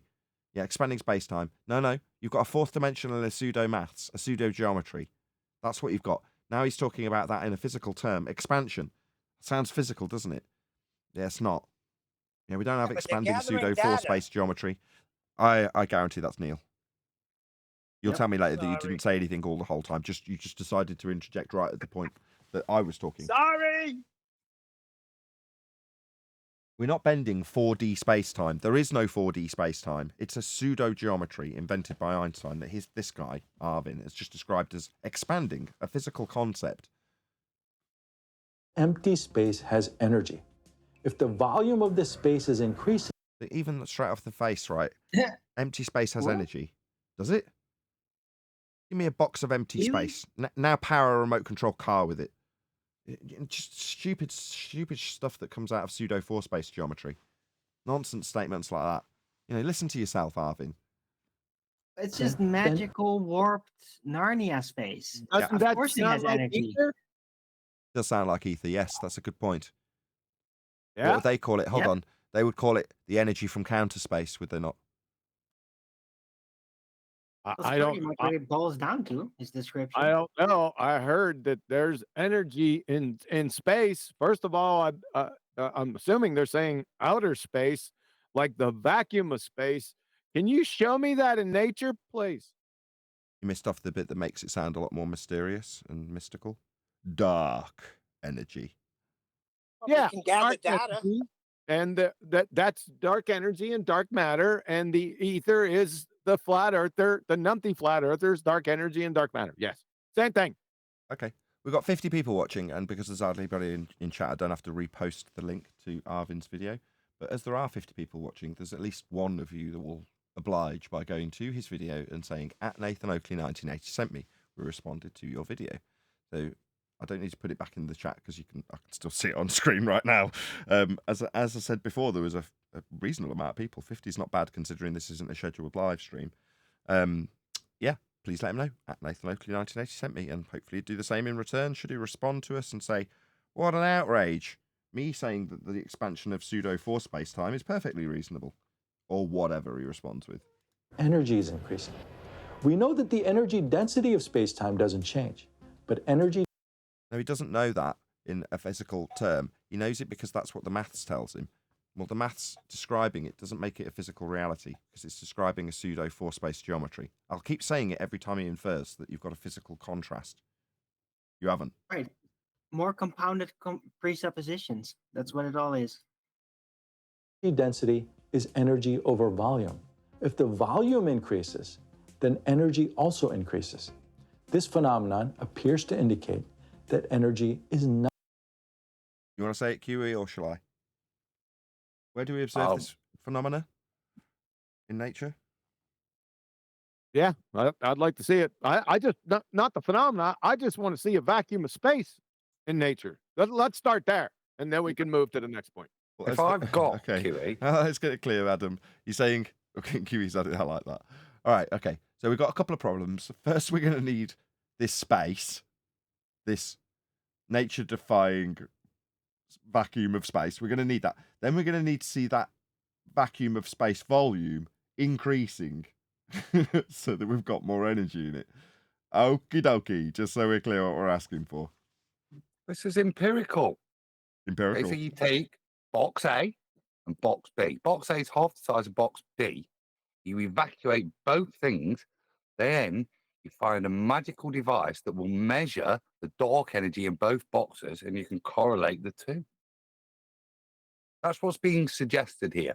Yeah, to have any form of empiricism, you've got to have a methodology to prove this excessive. The larger the volume, the greater the dark energy. Other than just saying it because it's the only thing that resolves his equation.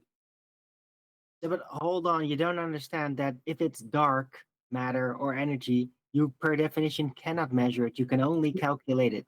No, So, you measure it in the light. You have to turn the lights on, then you can see the dark energy. It stands out. No, you're both wrong. You're both wrong. This is only existent. You were right first time, Adam. This is only in existence in the mathematics itself. So, yeah, you're both wrong. No, it's not even existent in the mathematics. What mathematics? Let's see their the math. mathematics. It's a The hole ones they made up, Kiwi. in the no, it doesn't exist in the maths. Kiwi's right. It's a hole in the mathematics. There's this massive gap of energy that the current theory doesn't explain. So it pumps in, excuse my vernacular, it pumps in dark energy to fill the hole. It doesn't really explain anything. It just stops the problem being a problem. I see. Right, So it's more, like so it's the more black of a hole in the math. So where I say it's only in existence in the maths as a phenomena, wrong. It doesn't exist in physical reality. It doesn't exist in the maths. And a band-aid over the non-existence of this contrapoint or counterpoint to their claim, because there isn't any dark energy in the maths, is to slap over another layer, not proof, just to fill the hole. So then why is it even a thing then?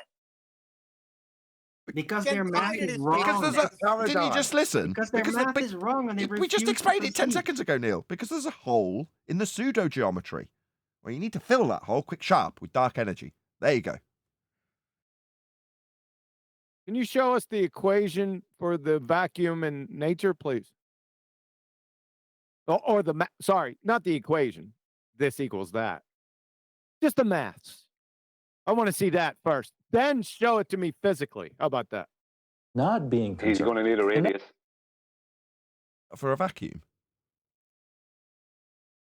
For all of his horse manure. I don't know if he's That's going the to need starting point. Well, okay. He's not going to need a radius to show us a vacuum in nature. Just humor him. You're right, Brian. He'll need a radius for that. You're right. Another consequence of an expanding space-time is the observed redshift. The light from distant galaxies is redshifted. As the Is it? Observe and declare, ladies and gentlemen. Is it? So you varied and manipulated the distance of the light and the thing that produced it, emanating it, to prove that that was the cause of this, quote, redshift. I mean, you can call redshift just about call it a phenomena. Just. Okay. Let's see the cause of that phenomena. Let's vary and manipulate that which you assume caused that effect. Oh, what? You're just going to call it the expansion of the universe. Oh, okay. Yeah, we accept that here. That's standard. I say it's farts from unicorns. Why? Well, it's obvious, isn't it? I'm just going to say it like you said it. Do I have to provide anything? You didn't. Universe expands the wavelength. Sorry, go on. Unicorn farts do expand the wavelength of light. It's a fact. That's exactly what my point is. Influence light. That's correct. Yeah, exactly. So unicorn farts proven. Length of light also expands, and as we by implication, unicorns proven. Yeah. What's the universe expanding into? No, Adam. Hold on. I've just got to correct Adam. No. The stable. Hello. Unicorns were assumed in the first instance, but I didn't declare, therefore, unicorns, did I, Adam? So, I mean, you can't possibly label that as a begging the question fallacy because I automatically just assume them. I was going to say, by not saying that, you prevented it being a fallacy. Exactly. By saying it's not a fallacy when I automatically assume the outcome of unicorns being real, by way of talking about their farts, I didn't declare at the end of talking about unicorn farts that are obviously real by assumption that therefore unicorns are real. We just all understand implicitly that they are because I assumed it in the first instance. That's not begging the question. We're taking the piss out of Matthew Learns, by the way, who's very slow. Shouldn't really do that in jokes, really. For the current audience, they don't know that until I contextualised it. In joke, very bad form. Very bad form. We learned from Max Planck, E equals h nu, where h is Planck's constant and nu is the frequency, which we can rewrite as the speed of light divided by wavelength, lambda. Speed of light. So speed of light, which is derived from heliocentric concepts that will need R. Brian, that was your moment. But then we're going to say that that's the same as a wavelength? Something that's been derived from diffraction patterns? This doesn't make any sense when you boil down what we're talking about. Speed of light based on assumptions and heliocentric motion over concept of description of light as a wave when sorting out the patterns it produces when diffracting. This makes no sense. Anybody care to make this make sense? Because it doesn't. No. Speed of light's convention. And Brian, take it away. Brian stole that shit from me. He got all hot and bothered about it. Right, Brian? Yeah. Speed of light is based on averages. Hold on. We're supposed to major. Hold on, Brian. We major on the minors here. Did QE get there 2 weeks before you? That's 2 weeks. More important point here. 10 years. 10 years. No, but he ran with it. He did a good job with it. He can destroy it. Yep. That's why I did it. Yeah, I didn't know anything about the speed of light until I met QE, so I can't claim anything to do with that. But as far as that goes, it's based on averages.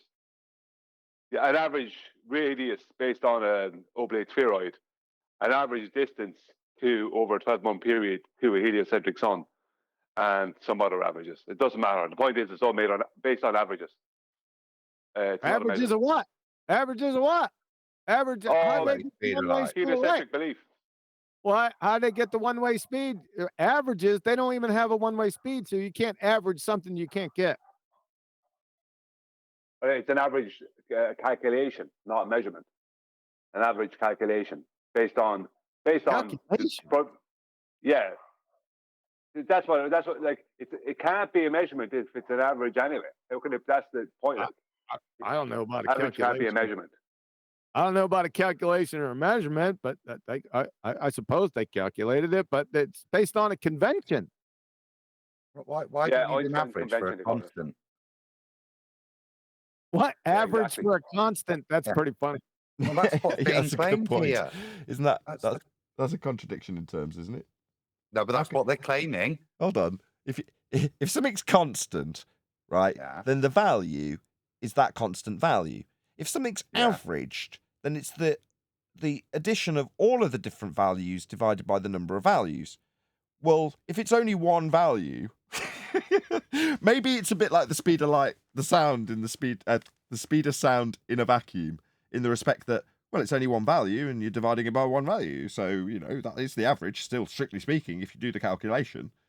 You know what I mean? If you take all of the varying two-way speeds of light, calculate it into a constant from the average. It's a perfectly reasonable statement. Man, it's such a convoluted drivel of nonsense, isn't it? When you really break it down. I mean, we've had on screen the convention divided by the convention equaling E for quite a while now. And we've got the three-dimensional representation on a 2D screen of pseudo-4 space-time with a squiggly line. I love it. I mean, I think in about 200 years' time, when we're all long dead, pushing up daisies, people will look back on this time and go, wow. I mean, I understand some of the religious faiths that preceded heliocentrism being a bit wacky, but heliocentrism's got them all pegged in this regard, hasn't it? It's so off the wall and so wacky. Like I say, on screen, you're looking at a 3D presentation on a 2D screen of a fourth dimension that you cannot experience. That's what he's trying to show you whilst describing maths that fail as though they're real, with a convention divided by a convention in the maths. It's just nuts. It's so off the wall. 55 people watching. Please share the show. Like I say, we're not normally out at this time, so if I should have really said this a lot more than I have. Yeah, this would be more appropriate to suggest that you share the show, because we're having fun here, right? We're all having a laugh, and people will enjoy watching as we take apart heliocentrism by Arvin Ash. Please let them know at Nathan Oakley 1980 sent me. Go ahead, Neil.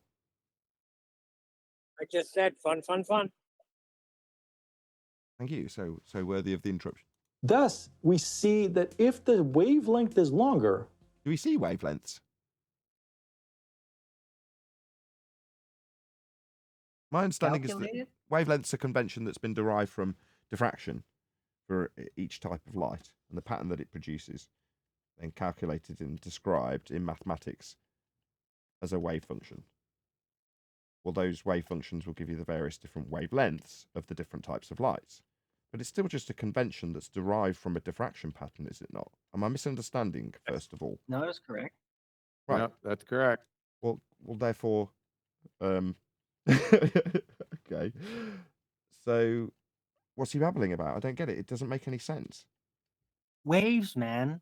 Just don't bring them negative waves, even if they're all just conceptual. Right. The energy is lower. So the photons have lower energy by the time they reach us. This appears to violate conservation of energy. Is that actually the case? It is if you describe how much energy it has at the starting point of a journey that you can't prove it takes, with a speed that you can't prove it takes, by way of a calculation with a load of assumptions that Brian just disseminated, making what he just said completely moot. Where did this loss of energy of the photons go? What loss of energy? What photons? What speed? What is this on screen? A fourth dimensional 2D representation of a 3D space that isn't a pseudo-4 space that all of this is taking place in? Ugh. Well, the energy of the photon is observer dependent. Woohoo! 64 people watching. Wow, someone shared. Thank you for sharing, whoever it was that smashed the share button. Our perspective, the photon loses its energy to the expanding... From our perspective? How can you say that? You just see light. You don't see light journeying towards your eyes unless you infer this distance with redshift from Hubble. So it's all based on the pretense that we've got this speed of light then. And then you can describe how much loss of energy this photon when travelling at a speed. Like I say, I hope in 200 years I look back at this and go, wow, weren't they nuts? Space-time between its origin and... There's no space-time between anything and anything. It's a pseudo-conceptual medium in this math. us. Now, I know some of you are going to ask, since we know that dark energy is increasing, could it be... Sorry, who presupposed that the dark energy was increasing when it's a band-aid over the maths that definitely doesn't explain it, but it's got a big fat hole in it? But suddenly people are going to be asking, based on the pretense that we know it's increasing. Why would he say such things? It's so ham-handed. It makes me... When I try and smoothly transition from one thing to another, right? Doing it by way of a total presupposition that your audience is going to say, I understand that the dark energy is increasing. Who's doing that? He prefaced it earlier when I gave the analogy, so you'll understand that box A is half the size of box B, and there's twice as much magical, mystical, dark energy in box B than there is box A. So this is the point where you nod, because you've already had that confirmation bias told you earlier. So now you can agree with him and appear clever, because you know that there's going to be more dark energy there. You can nod and go, yeah, I know that.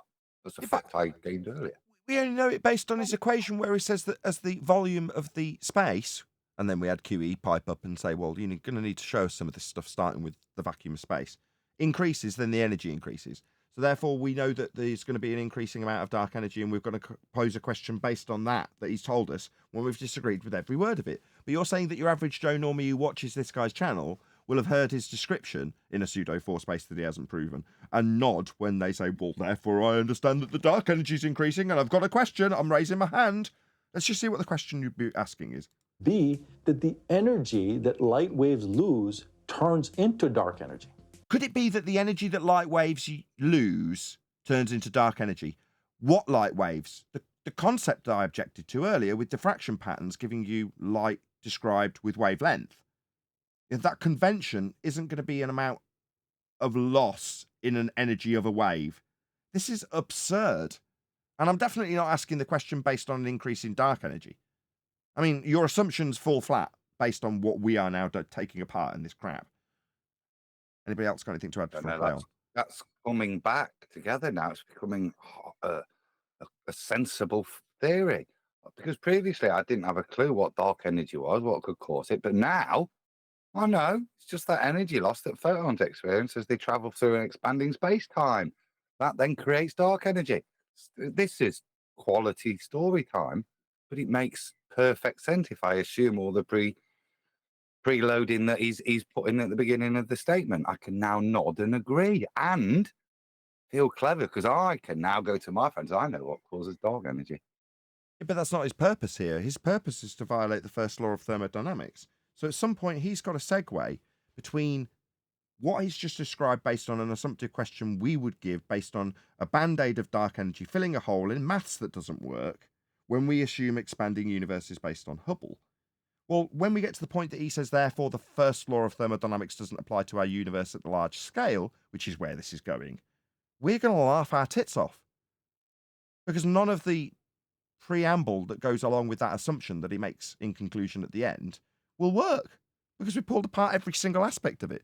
Ergo, the first law of thermodynamics will still apply to nature. It's a natural law. It just won't apply in his pseudo-geometry because of an explanation with dark energy. Thus conserving energy overall. Well, the problem with that idea is that even if you take all the observed light of the universe into account, it would not account for the amount of dark energy in the universe. Dark energy is almost 70% of the energy of the universe, whereas all the matter and light that we can... So this is the switcheroo, isn't it?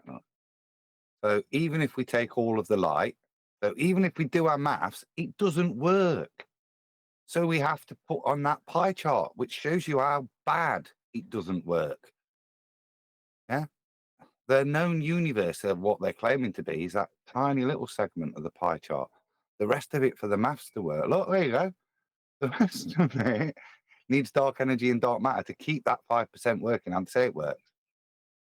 But it only makes up 5% of what they now claim makes everything up or has to make everything up for that 5% to work. It's just nonsensical. But I do believe it now because I can see where that 69% comes from. It's from the energy wastage of photons. Yeah, because of the expanding universe and the increase in energy you have in that vacuum as it expands. Obviously. can observe is only about 5%. The lost energy of light would be a minuscule portion of all the energy needed to counterbalance increasing dark energy. The expansion of the universe presents a... Why does he keep presenting how it fails? What is that like putting it in the headline when he gets to this topic change? He points out where it fails 2 or 3 times in the opener. I don't get this tactic at all. Am I I thought he was misreading giving it? us an explanation, and now he's gone. I'm giving him the explanation, but that don't work. We weren't there enough. And okay, it just seems like It's a new thing again. It's the McKeegan effect, right? tell you how it don't work. Confessional debating. Right, tell you how it don't work as a defense for how it works. Major issue with treating the universe as an isolated system. We don't even know. There are no isolated systems. It's a convention described within the first law so that you can understand it at a simplistic level. So you're now appealing to an aspect used in description of a law you're debunking to claim the universe is that state that doesn't exist in nature. Wow. Wow. Just wow. So when you get around to debunking the first law, will the conventions used within it to describe the first law itself also still hold true within your isolated universe? It's like, what the hell? Know what the size of the... Go, Brian, go. Sorry, he seems to be stating that none of this works. But hey, that's science. That seems to be his direction. Yeah. Because he's claiming science and he's also claiming none of it works. And that's what he's done since I've listened. Since he started playing the video, that's all I've heard. The universe really is. So we can't define what the isolated system would be. We only know the observable universe, which is a... So we can't define it. It's getting better and better. Just put it right out there. Okay. So that makes everything you've just said moot. You can't even define it. About 94 billion light years in diameter. Well, how do you know? You couldn't even define it. You're going to need R for that 94 billion years, right? That light year measurement relies on R and we've debunked it. So you're not going to get away with dropping in 94 billion light years when that's a distance measurement that's reliant on an R value that you haven't got anymore. There's a so-called cosmic event horizon, which is there now?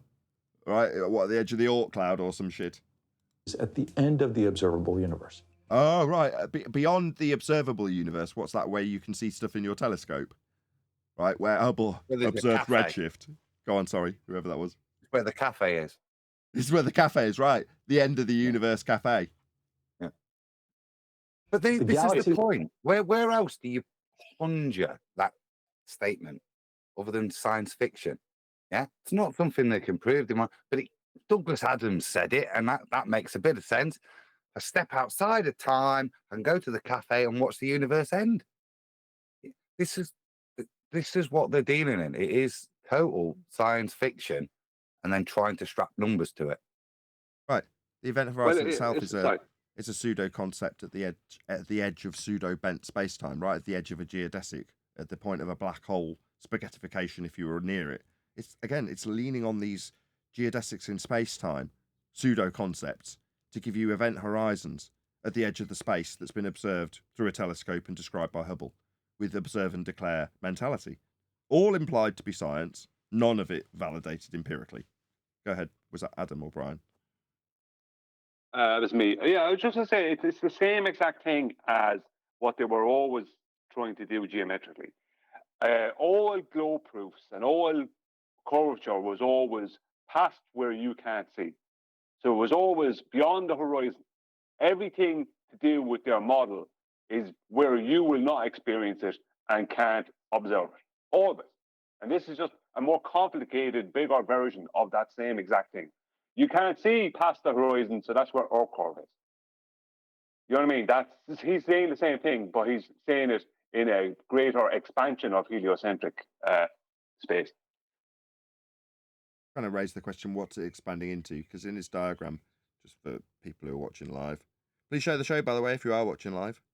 On his diagram, you've got the edge of the, what do you describe it as, the event horizon for the known universe, and he's got it all presumably coloured in red. I am colourblind, but I'm going to assume he's got where Hubble's redshift is.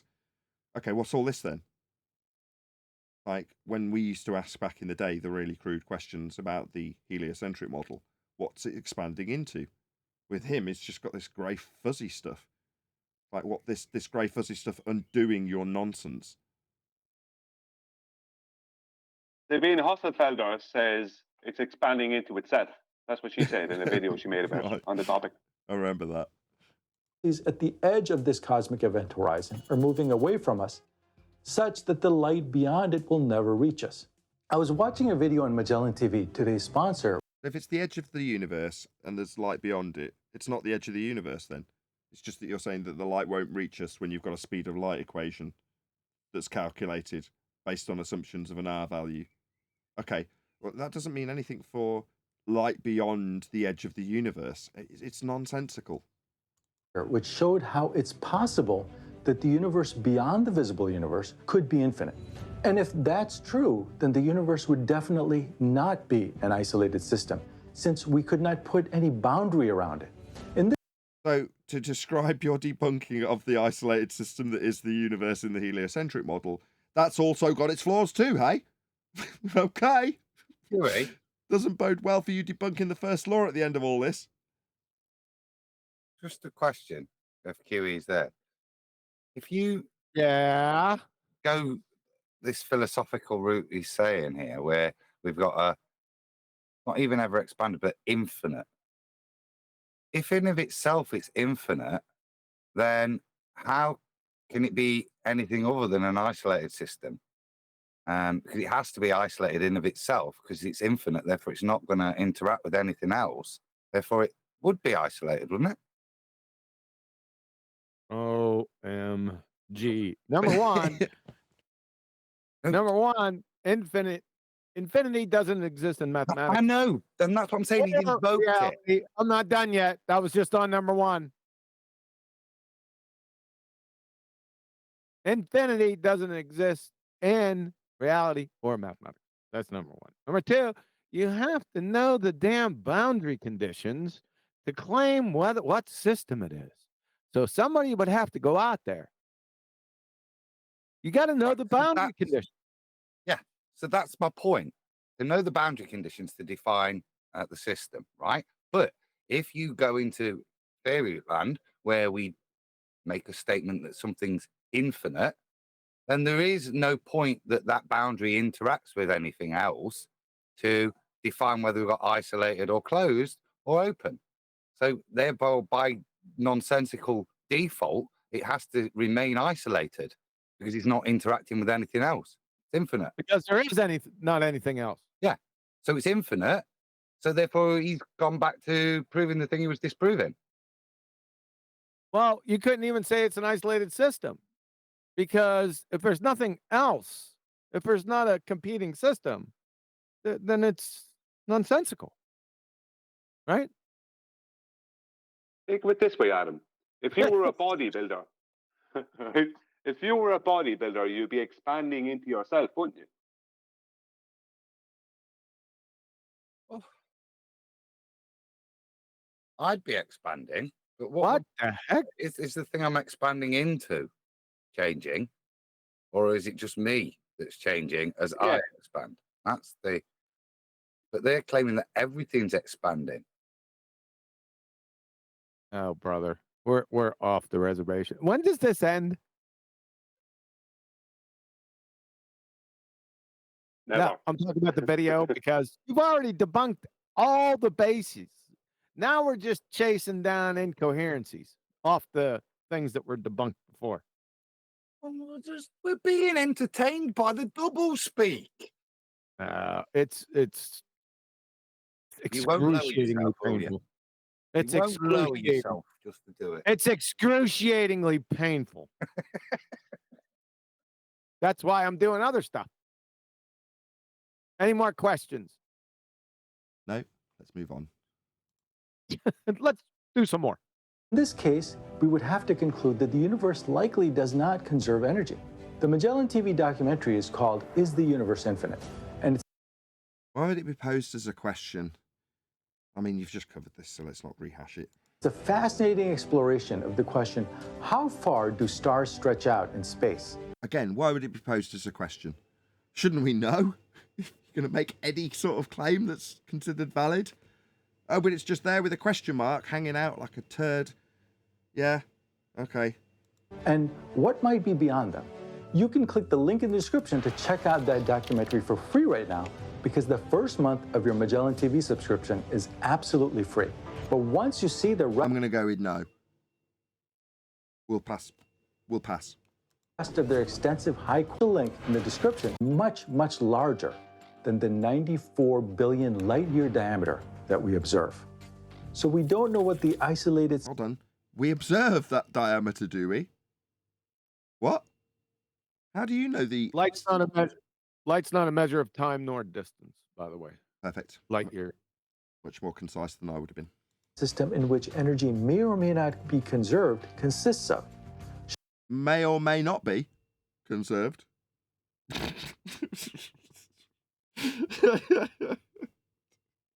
Yeah, this is a wonderful foundation to move forward. Like I say, I do hope they look back in a couple of 100 years and laugh, like we are. Should the isolated... They being the general public, numpties currently. system be just the observable universe? Could it? I don't know. It's amazing. Let's ask these amazing questions. Maybe make some declarative statements thereafter immediately. If so, what about the galaxies that are moving out of the observable universe? What about them? If people are looking back in 100 years, who are they going to be critical of? Only the masses that believe this. They're not going to be critical of the disseminators. Just listen. They're going to say, why didn't these people listen to what they were actually being told? Yeah, it may or may not be. Yeah, they took it as a factual proof. That would be the critique, if you look back, is the gullibility of an audience that was actually told the truth but interpreted a falsehood. I see. So what you're saying is when presented with a question about what it could or could not be, followed by a few conclusionary statements, the gullibility of the audience is what needs laughing at, not the fact that this Alvin guy is disseminating doublespeak and then making conclusions based on questions that he may have about what the universe may or may not be. Yeah, exactly. He's making you fill it in. He's making you make the claim as the listener. He's actually disclaiming every single thing he postulates to you. What about their energy? If we consider just the observable universe as an isolated system, then we're clearly losing matter. And what? So we're losing matter, but it may or may not be isolated. Okay, so that's completely inconclusive and a presumptive statement in the first instance, even if you did know it was isolated, which you do not. So this is meaningless drivel. This is the conclusion, by the way. This is the end of the video. due to E equals mc squared, we're also clearly losing energy from our system. What, based on E equals mc squared, that means the energy of the system that you don't know is or isn't isolated is definitely decreasing? E equals mc squared give you that, did it? Really? Galaxies leave our observable universe. Now, I must... Did they? How'd you know? Did you watch them? point out that some experts believe that overall energy is conserved in an expanding universe because they argue... Would that be isolated if it's expanding into something that we don't understand how it could be expanding into it if it's the edge of the known universe? But that would make it not isolated anymore. Okay, so now we're hearing the contrapositive in the conclusion. Weird, weird, weird, weird. You have what does this have to do with energy conservation anyway? What the hell is he talking about? At the end of this, he's probably just going to give us all this crap and then go, therefore the first law doesn't have to apply in space. Something like that. Of the gravitational field along with the energy of the matter and radiation. In other there are no gravitational fields. words, as distances between objects increase, the increasing gravitational potential between them can be thought of as a kind of negative. Go on. Go on. I'm sorry, I was laughing. Please continue. Gravitational potential between them. He's talking about distances between masses. That's Newtonian. Well, it's not Newtonian, but it's all what they call Newtonian. Radiation. So In other words, Well, QE, come a little walk down Absurdia Lane with me then. No. Negative energy. That's one of the stupidest things I've ever heard in my life. I heard people talk about that some years ago. What the is negative energy? Could we imagine something to hold this paradigm together? No, it's all right. I do actually know this. You know, when we have the rhetoric of the rebellious gas particles. Yeah. Well, the way that they get other gas particles to rebel against the second law of thermodynamics is by bestowing upon them negative energy. So while they're burning their bras and talking about how crap the whole universe is and how they're not going to carry on in line with natural law, they burn their bras, eat their cakes, fall back down. But as they're doing so, they're giving off negative energy. So obvious when you describe it. Yeah, it is obvious. That's stupid. You're confusing a metaphor with an actual physical quantity. I am. I'm juxtaposing it with him doing it. That's not. I don't actually think gas particles are burning their bras, QE. Come on, be reasonable. It's just the negative waves, man. Yeah, it's fourth wave feminism. As distances between objects increase, the increasing gravitational potential between them can be thought of as a kind of negative energy. Now, how the heck is this considered negative energy? Go on, someone's mumbling. I'm losing the will to live.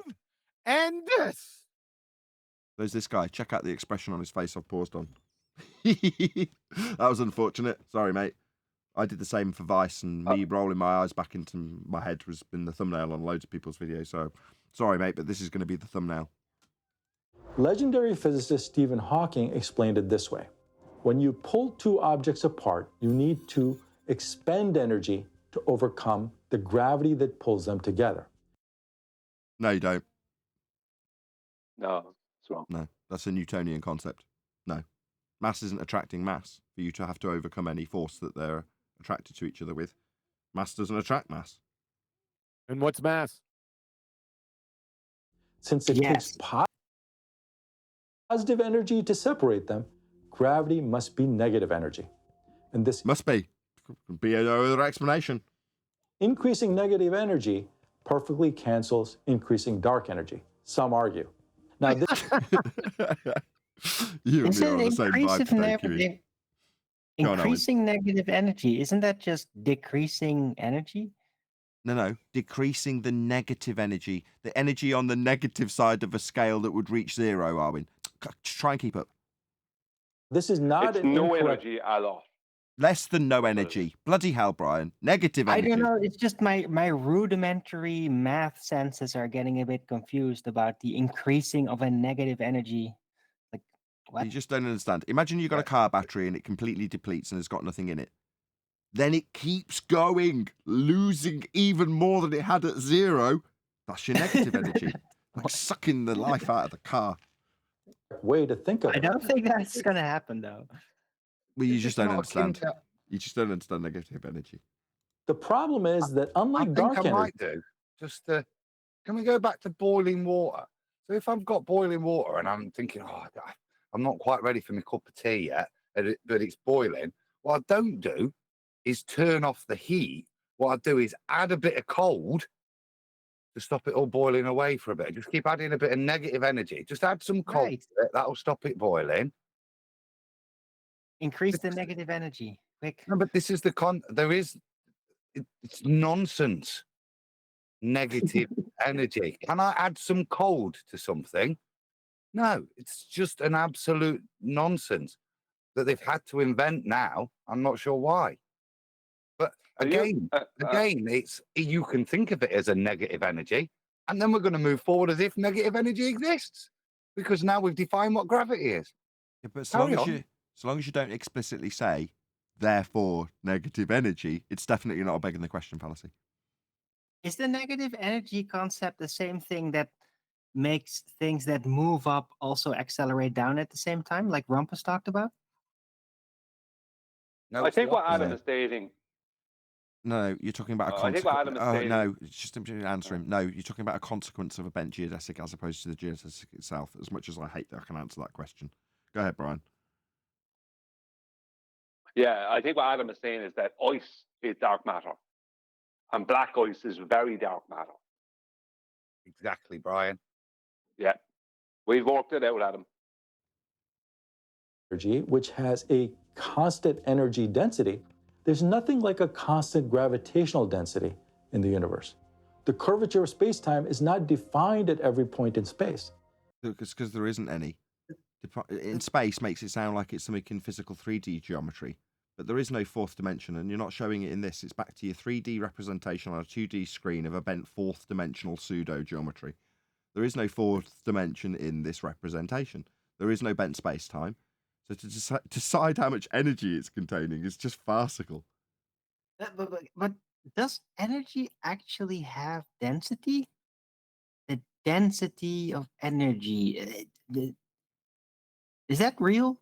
No, he's Or is talking it just this colloquial description or something? Because it doesn't really seem to make sense to me. because Density. he's not describing it in terms of the physicality of something that we would describe as having energy. He's describing it in the geodesic bent space-time mathematics when he describes gravity. When he says gravity, and then talking about conservation of energy, all these things are described within the pseudo fourth space-time dimension that's being bent. Every aspect is going to be about that pseudo geometry, Arwin. Always. All when they right, say all the right. word. So basically, energy doesn't have density, but in the pseudo four space, it does have energy and momentum, which was also kind of weird. Perfect. So it's You're a getting there. special No. type of energy then in there. Yes, it's that Yes. dark energy that may or may not be obtained, even though it's not sufficient to obtain it through the energy release of photons. Now, as the stretching of space-time, that should equilibrate, but as space-time stretches things, this grid means you've got disproportionality in terms of the amount of energy that was there, but it's been stretched because of the 4D bending of space-time. So the density of the dark energy that would be there has a variance because of the perplexities of the 4D bending space-time. That changes that. So therefore, the density of the energy will vary. Yeah, imagine the That's time it scary, takes. man. You made Imagine me the time. believe it. Imagine the time it takes the light to travel along this blue bit that's been pegged out by this scientist. Well, that blue bit represents the bent geodesic in space-time. That's the fourth dimension. This bent fabric. Yeah. Well, imagine how long it takes for light to travel along that fabric, Arwin, when it's No, bent in I geodesics. kind of get it. So there's like this transition between 3D space to pseudo space. It's like the door of the closet into Narnia, and in Narnia arrived all these normal things from the normal world.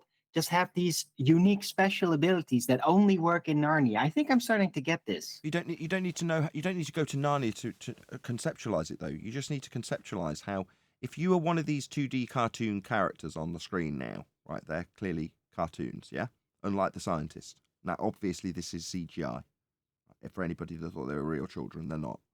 But they can't imagine the 3D world because they're not in it. They're only 2D pencil drawings. So for them, as a 2D pencil drawing, they can only conceptualize how the 3D bent blue bit beneath them would be in existence because it isn't in existence for them as 2D. Now imagine that you, as the scientist, rolling out the ball, explaining how that bent third dimension of fabric is actually like you conceptualizing the fourth dimension in the same way these 2D cartoon kids imagine the 3 dimension that they're not really bouncing on because they're 2-dimensional. Do you understand, Darwin? Yes, and I have an important note on that. You know what? If you're a 2D character like that, like those kids, and you're literally 2D, well, then the depth literally doesn't affect them at all because they have no dimension for that part. So it doesn't exist to them. Kind of like how pseudo-Riemannian four space fourth dimension doesn't affect us at all. Exactly. So it kind of makes sense. I love it. Arwin, hand in hand with me, describing this nonsense. Perfect, Arwin. Thank you so much. Exactly. So in the same way we can't really experience the fourth dimensional pseudo-Einsteinian time dimension that is described with shedding photons and increasing volumes and giving you energy and all this crap that you were asking about how that doesn't make sense in physical reality, it doesn't need to, because we're not experiencing the fourth dimension in the same way these cartoons are experiencing the 3 dimension I've slapped them on top of in a 3-dimensional photo. Well, just because you can't experience the 4D space-time pseudo-Riemannian geometry bending in a geodesic doesn't mean it's not really happening and can be described in the maths, and any problems that occur can have dark energy slapped on top of them to explain those problems in the maths that you're not experiencing in a physical way. We all comprehend, Right. Yes, but my point was mostly that it's not even about the perception of it, it's that it doesn't affect them. You see? This has no physical real influence whatsoever. It's not even about perception. It's more. It's all encompassing. Exactly. And you've already summarized that in terms of us. How we wouldn't experience the pseudo force space-time bending and the energy loss and the volume increase. None of that would be experienceable by us. Either, Arvin. You've already done a really good job in that regard. Well done. Exactly. Adam, I'm just understanding the depth of this implication. It's not just about, oh, we can't see it. No, it also cannot affect us. I never realized it like that before. Oh, right. It affects you. You just can't detect. So you see the kids on screen. They're not jumping up in 3D space. What you've got to realize is that they're on the surface of that sheet that's pinned out. So it's badly played out. But if you put them on the surface, you will see that they're no longer, from your viewpoint, a two-dimensional thing. They're actually three-dimensional in the surface, because the surface is three-dimensional. But because they're two-dimensional creatures and they only live on the surface, they won't be aware that their feet are slightly moving at a different rate in time than their heads, because then that's what the wobble means in terms of the sheet. Yeah. So they will never knowingly experience the time difference between their head and their feet. But we as observers, being able to look at their two-dimensional world expressed on the three-dimensional sheet, can see that clearly their feet are moving in a different time zone to their heads because of the undulations on the two-dimensional sheet that's got the weights on it. Perfect. Right. Now cut. Hold on, Owen. Don't overdo it. Hold on. Don't overdo it. Now cut to Arvin's conceptual fourth dimension of space-time, represented with Earth as a sphere and the Sun as a sphere, with us moving along a geodesic in fourth dimensional time. Now, I appreciate that the diagram I've used when I've slapped these cartoons on top of this guy is actually explaining the same as Arvin is explaining with this. He's just physically reified it into a sheet he's stretched out. Nevertheless, he's doing the same magic trick that Arvin is doing, and I'm taking the piss out of it by putting two-dimensional characters on it, because I made this. To take the piss out of this guy when he says that this is 4D space-time bending. It's not. And neither is this. And as Arwin's just highlighted so eloquently, none of this affects you. Right, and I'll never see that little test thingy, the sheet with the bending things again, because now every time I see that, I also realize, yeah, that's in relation to the second dimension, and anything in that second dimension cannot even perceive any of it nor be affected by it. And that's something that's now intricately tied into that imagery. Thank you. That's not to say it's not happening. Just because you can't tell that your feet are moving at a different rate of time to your head, because the difference is so small, the bending in the sheet is only tiny between your head and your feet, but it doesn't mean it's not happening. Yes, your feet are moving at a different rate of time than your head. It's just you can't detect it because you're just a 2D creature. You're scaring me. Can I just point out that you can have to. I just round out this point, Brian. Yeah, but where Adam earlier said that it's embarrassing for the people who have it disclaimed to them, it is being disclaimed here by Arvin in terms of what is and isn't real, and what leaves you with questions about the suppositions posed about what the universe is. Now, geodesics in space-time are a perfect example of that. When you understand that they're not affecting you, and that it's inconsequential, and you wouldn't know the difference if anything did, because it's non-physical and geometry that isn't real on pseudo force space-time bending, well, that's all been disclaimed in this video. And Adam's saying, you as the audience member, you're the responsible party here. You know, when you're having it all laid out to you, which in most instances it is, right, then it's on you. Now, some people who are a bit more conspiratorial will say, no, they have to hide the truth in plain sight. I don't think that's the case. I think as these bullshit stories progress in their manufacture, people add on extra layers like dark matter and they become part of the rhetoric. It doesn't mean that you've got to hide the truth in plain sight. It just means that when someone's tried to square a circle and failed, all of the failures are still kept within the rhetoric and disclaimed by next man, like it is here. But then it's only on you. You're just hearing parrots regurgitate a rhetoric. That's all Arvin is. He's just a parrot regurgitating his own religious rhetoric, whether or not he realizes it is irrelevant. But at that point, his responsibility's over, and it's on you. Right, Adam? Yeah. Oh, go ahead, No Brian. point where he said this is reality. He's prefaced everything with this may or not be the case. This isn't. And when he's explained things, he said, but we do know that explanation is not sufficient to explain the explanation. Yeah, it's all on you as the listener. And as we're sitting here, we're just reiterating what he said, tongue in cheek, but we are truthfully describing what he's describing. Now, if you choose to take what he's saying and allow it to impact on your perception of reality, and you bend your reality to incorporate these concepts, shame on you, because he's not forcing you to do that. He's actually telling you, I'm making this up. But you as the listener fill it in. And I bet if you ask 10 different physicists this, they'd all have 10 different opinions on it. They'd all try and support it, but they'd all describe it in a different way. Because there's, back in the 1400s, when they're trying to get the ball into play, the hardest thing is to get the conceptualization of the model into the listener's mind. Once you've got that, you can give them any old bit of shit to keep it together, because they'll keep it together for you, just like he's doing now. He gives us this may or not be true, and you take it and you run with it and you try and use it to explain this perversion of reality. Perfect. Brian's in the wings, but I just want to incorporate Neil at this point, because Neil often sort of alludes to the idea of how flat Earth is progressing. Well, this is a great, perfect moment to say, well, you can't quantify it in those terms, because all we're doing is exercising critical thinking, and our focus of subject is the Earth. But the critical thinking skills are the prevailing thing that we're actually doing here, even though our subject is specific, and flat Earth is the subject versus globe Earth in most instances. But you can't give that to the general populace. So when you say, well, when will the general public know that this is the case? Well, when they're still governed and controlled by a narrative that's been given to them that's the same as ours, because it won't be that they accept it based on what we have come to the conclusions with, which is critical thinking, because they don't want that.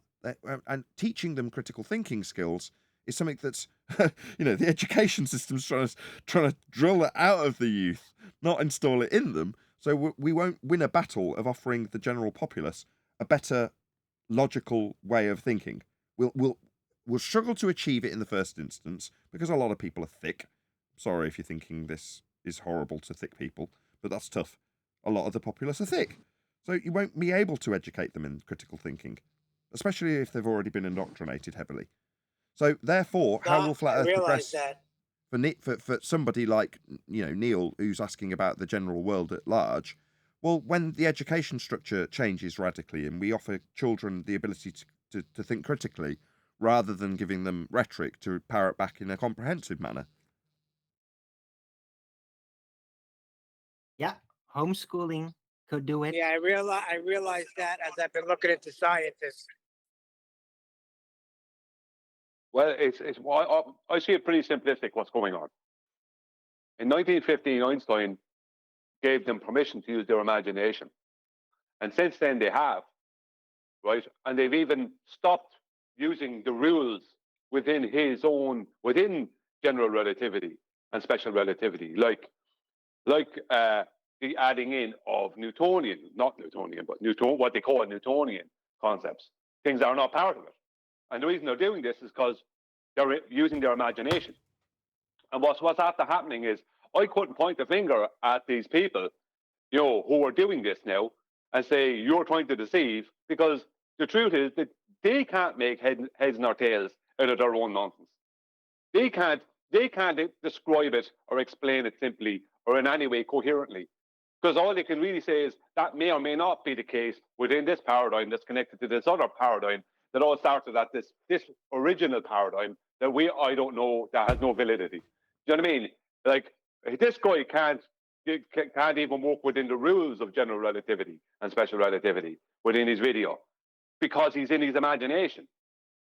So he's going to give you whatever his imagination gives him within the paradigm he believes he lives in.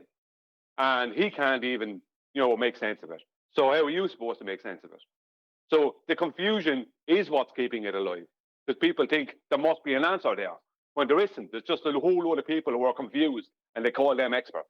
Right. And when those experts offer up a solution to a cognitive problem, like George Musa, well, gravity is not a force, but you have my permission to think of it as a force. I'm paraphrasing. But that permission is the overcome that a fundamentalist needs when they have a paradigm that needs to be adhered to. Okay, so it doesn't work as a force, but I can think of it as a one. Well, that's enough. I need it. That's all I needed. Because from thinking of it as a force, I've got an emergent force. Okay. Well, again, it's back to, no. You were told it's not a force by the person that told you could think of it as one. So you've allowed your imagination to run riot with the permission you've been given by a man about a paradigm with a non-force in it. Okay? So you're going to go forward to square that circle by saying it is a force. Okay? Well, that's your bad. But next man who hears that crap from this, in this instance from Craig, Fight the Flat Earth, it's on them. And so on, and so on, and so on. Now, at some point, somebody breaks that and goes, hang on a second, this makes no sense. But because it's a control structure, there's going to be people, not just the people who are disseminating it like Craig, but people who benefit from keeping the people generally kept under control. The church, with religion. And that's all this is an extension of. It's a religion. Heliocentrism has come from the church because it's a religion that was created from the church. So if you want to keep buying into the church rhetoric and coming up with forces that aren't forces, but you can think of them as forces to square circles, then that's down to you. I'm never going to be the one to change the Western world away from the religion that they're kept under control with. It's never going to be promoted in YouTube like we would hope it would, because it doesn't benefit anybody. Knowing how to think cognitively, knowing how to think logically, doesn't benefit anybody that wants to keep the general populace under control. You need them dumbed down. We don't help that, do we? No, heliocentrism is such a poor religion. When I say poor, I don't mean financially. I'm talking about poor as in it's set up. They don't even have a scripture, if you understand what I mean. Like, there's no Quran or Bible for heliocentrism. Because they don't want to admit to themselves. Sorry, just to step that over it you is. just a little bit. The kind of have, Yeah, in called a the way, science book. Scientology, right, is the only offshoot that's got a church. So if you look at heliocentric faith as a religion, you can only really focus on Scientology, which is why I started focusing on it. Well, they're locking up all the rhetoric and scriptures from Hubbard and putting them all in vaults with all their rules and nonsense in really secure areas that are guarded. And all this rhetoric is heliocentric in nature and origin, along with a bit of Hubbard, and being locked up underground and kept in climate control environments and all the rest of it. Like it's the Dead Sea Scrolls or something. Yeah, but that uses heliocentrism. And okay, it is Hubbard, so it's kind of, it's one of the main people behind heliocentrism in recent history. But it's not heliocentrism. Yeah, it is. The point, what I'm saying, it is. I hate to be argumentative. It's just I've spent too long looking at Scientology to let you get away with that. It is. It really is. It's just heliocentrism, in fact. There's very little deviation from just straight out vanilla heliocentrism, Brian. You'd be shocked. And as you say, Hubbard's one of the founding fathers. You know what I mean? Of course it is. It is just heliocentrism. Yeah, I'm not there. Sorry. I'm not arguing that point.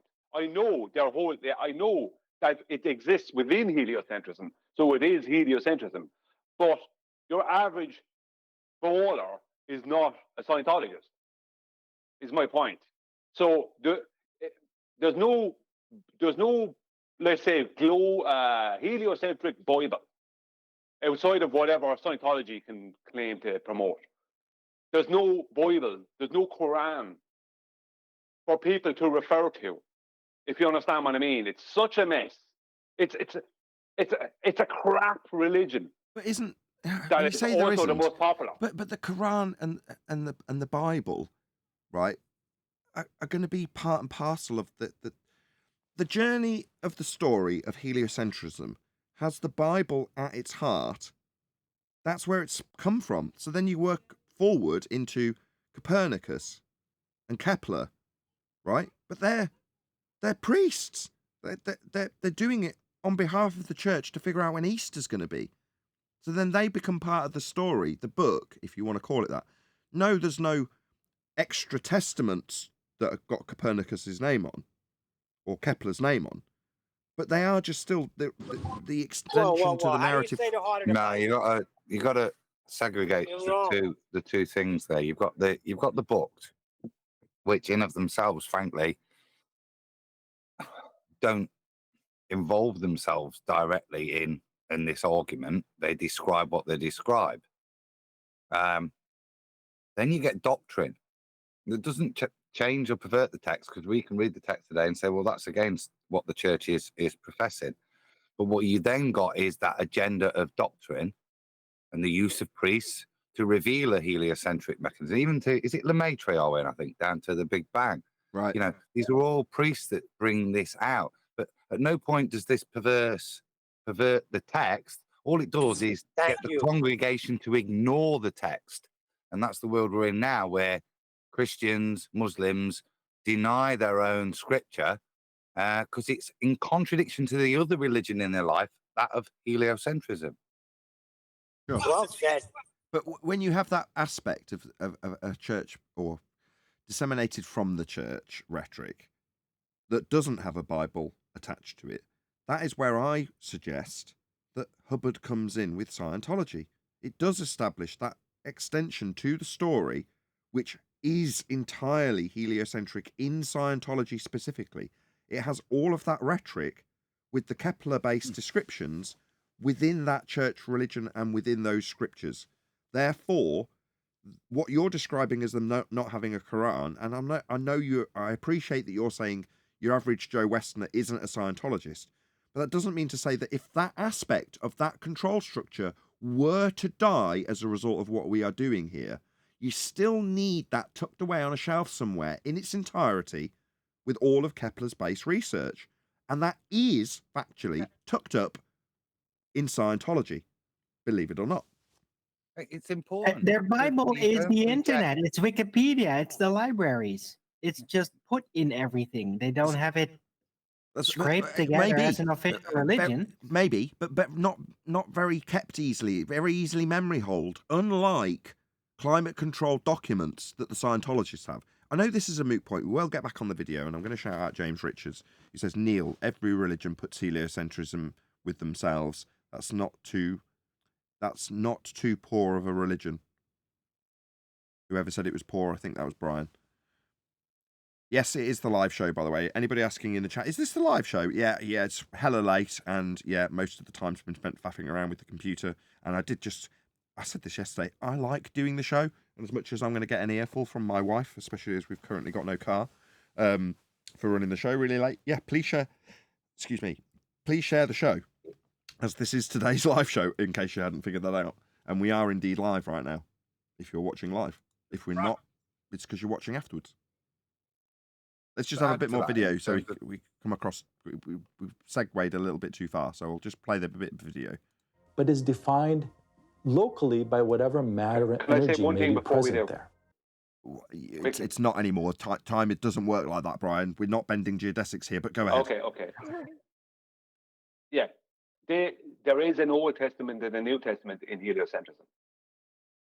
When it comes, if you used to use gravity, the Old Testament was what they call Newtonian, and the New Testament is Einstein. So they do have an Old and New Testament. Good one, Brian. Yeah, thanks, Neil. Yeah, thanks, Nathan. Hey, I'm sure. I gotta go. Why? Sorry for the interruption with this deep intellectual conversation, but I gotta go. Okay, that's fine. You have permission. You are. I got a show to prep for. Are we on at 7? I got a show to prep for in about 30 minutes. Yes.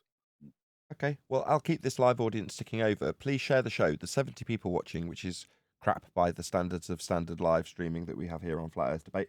But also considering it's not a scheduled stream, that's pretty good. 71 watching. So please share the show. We're going to keep going for at least another half an hour, and then we'll hand over the live audience to Quantum Eraser's live stream audience. But in case, again, you hadn't figured out, this started off as a members stream to avoid the embarrassment of the stream cutting off with the computer failing, and has then been turned on to be public. So we've subsequently had a couple of hours of actual public live streaming, but obviously the audience has slowly increased over that time. But we will be ferried across to Quantum Eraser's QE live in about half an hour. But in the meantime, please share the show. We will round out. There is literally less than a minute left of Alvin's video. But Brian, did you want something else to add before we round out the last minute of this video? No. I just wanted to throw that in there. Thank you, Nathan. No worries. So calculating whether the notion of negative gravitational energy counterbalancing dark energy cannot practically be done. Okay. Good to know. Brilliant. Gravitational energy. So everything he's just waffled on about, he's then said in a really nice way. I can't prove any of that. Yes. But the main point against this notion is that since general relativity plainly points out that energy on its own is not conserved. In the maths, it points it out in the maths. It doesn't demonstrate it in physical reality, but because the maths says so, back to this, we did do this earlier. Well, the maths says so, and because it plainly points it out, is it your mom? It's maths. It's just describing stuff. It doesn't even describe something that physically exists in this instance. But it's plainly saying it. Oh, God, you're governed by maths. We may be better off just letting go of the idea of energy conservation at the scales of the universe, even though... Oh, I see. So we can just let go of this maths that until this point we would be reifying into our physical reality. But we can just let it all go. Yes, we can. We did. We've done that quite some time ago. You're still babbling on about it though, aren't you? Even though it's been let go, right? Yeah, by us, not you. You're still reifying it. Shout out to Elvis. Yeah, let it go, man. Let it go. I'm not going to sing that. Elvis Kavorvik, shout out to this for the super chat. Says, love the story you shared yesterday about important of staying home with kids. I can totally relate, and I do the same. Time with kids over money and time. Yeah, that's all well and good, but the little sods who are coming in right now. Hold on, Eleanor, I'm still working. Yeah, they might be shuffled off to school because we're having financial difficulties. No, they probably won't be. But we don't have any means to take them to anywhere at the moment, which is a bit depressing. And the whole time rich and cash poor thing is a bit of a crapper when you run out or break something or something fails, because then you actually can't sort that out. But there we go. So there are some massive downsides, which God has punished me with for some reason today. Anyway, we won't get into that. Thank you for the super chat, Elvis Kavorvik. I really appreciate it. Although I'm moaning today, the sentiment will be echoed and the problems will be overcome so that we can still benefit our children by educating them at home. Thank you again for the super chat. Let's just stick it on screen. Though it's nearly perfectly valid at the human scales in which we operate. So practically speaking, our energy conservation equations are valid. They only begin to show cracks when we start looking at very large scales. So we should not be throwing out our thermodynamics books quite yet. I'll see you in the next video, my friend. The language is the language of shysters. What does beginning to show cracks mean? I mean, it doesn't work. It's fundamentally, yeah. And how big the cracks are is how much it doesn't work.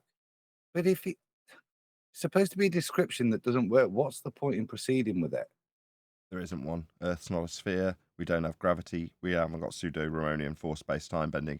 But with that, I'm going to say, if you are watching this on either Nathan Oakley 1980 or Nathan Oakley Premiering streams, then stay tuned, as there will be an after show to follow. Unfortunately, if you are watching this live, this is where we bid you farewell, even though I said I would hand off the live audience to QE. I'm rounding out anyway. I'm sorry, QE. There will be a link, hopefully, from one of the moderators going by in the live stream chat. So at least click on that link and pop yourself in the queue, put it on a spare tab so you've got it prepared for half an hour's time when QE Live does start. But I'm going to say thank you again to today's Discord and G Plus panels for making today's live show and members-only show and all the previous shows that failed possible. And, of course, a massive thank you to all of you in the live stream audience for smashing the super chat, liking, commenting, sharing, subscribing, joining as a member, hitting me up on PayPal, and all that good stuff. Once again, stay tuned if you're watching on either Premiering stream. I've been Nathan Oakley, and I will see you all in the next video.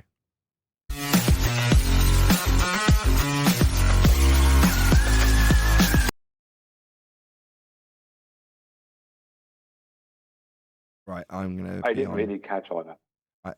Unfortunately, right, the time has passed where I can tolerate, or my wife can tolerate, the kids not being in here.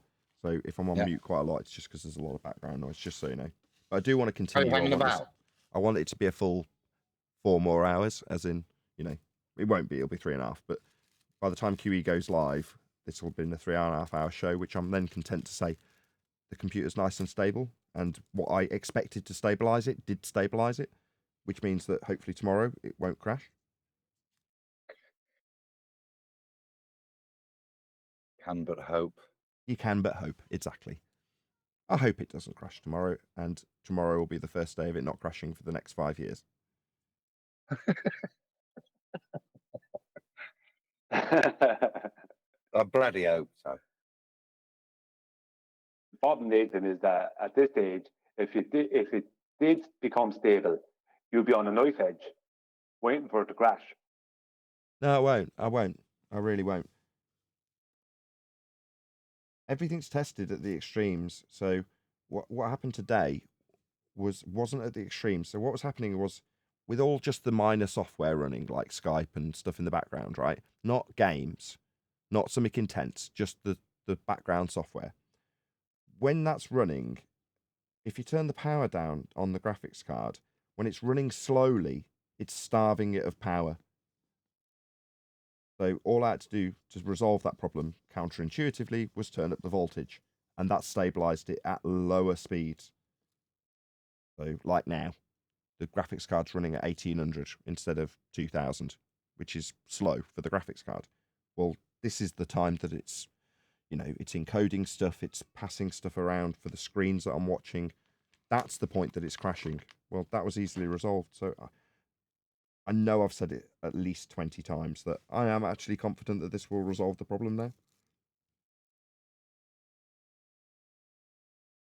Just in my non-computer brain, because I'm not good at it. The thing, just listen. Surely we want to get it running faster, but better cooling, more power, but an ability to make it cool better. Yeah, is the solution. The solution to that is get it working for at least the point where it's got value out of the components that are in it, and then replace them with the newer generation of components, which are considerably more efficient. So even in one generation, since all the stuff that's in this is in it, someone who bought the same PC today would have a far better experience, because the equivalent graphics card pulls 170 watts instead of 250, and the computer can cope with about 200. So at 170, you'd be like, well, this is awesome. No sound, no fans, it's not overheating. You'd be absolutely laughing. Well, the solution for me would be, once this is out of warranty and is justifiable to change it, just if I'm going to be funding it, crowdfunding it, then I'd say, yeah, I'd change the graphics card to a later generation that's far more efficient, that won't need me concerning myself with it. Oh no, is it pulling 220 watts? Oh God, is it going to thermally throttle? Oh God, is it going to collapse because it's so hot? Oh no. Or, it's only pulling 199 watts, but is it going to fall over because it hasn't got enough voltage? That's what I'm doing. Well, like I say, I'll inevitably upgrade at some point, put a different graphics card in, possibly even a new chip, CPU, that's more efficient. And then I won't have to worry about it. And it'll be more powerful and pull less power, exactly as you're describing.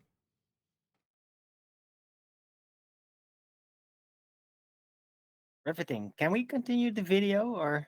We finished. That was it. That was the end of it. Yeah. Wait, what? That was the end. We got to the end. Oh. You can hear the last few seconds if you want. I mean, he'll just be plugging something he's selling, I don't doubt. Oh, all right. It was just his final statement was the real statement. He said, don't throw out your thermodynamics books just yet. That nailed it, as far as I'm concerned. In other words, he didn't actually conclude with that debunks the first law of thermodynamics. He concluded with don't throw them out just yet, because there's a lot of ambiguity in the heliocentric gravity models. Well, so he didn't actually, I was wrong. So a lot of that got praised because we were saying at least he's disclaiming it as being ambiguous. At least he's disclaiming it as being contradictory. At least he's disclaiming it as not making sense or not knowing.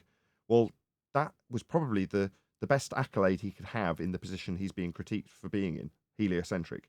Well, that's as high a praise as he could get, isn't it? He didn't conclude by saying, therefore, like Rumpus did, second law of thermodynamics doesn't apply to the Earth, therefore. It's like, no, he didn't conclude that. Don't chuck out your textbooks on thermodynamics just yet. Yeah, it's because they're natural laws. They're just descriptions of things that occur always. And when you don't know what something is out somewhere that you've never been, you can't suddenly start appealing to descriptions of how things always occur, because they're not occurring there, you're not there. How do you know how they're not occurring there? So, yeah, as convoluted as that summary was, that's what's actually happened in that video. Adam. He kind of outlined possible reasons, but every time he outlined the reason, he dismissed it.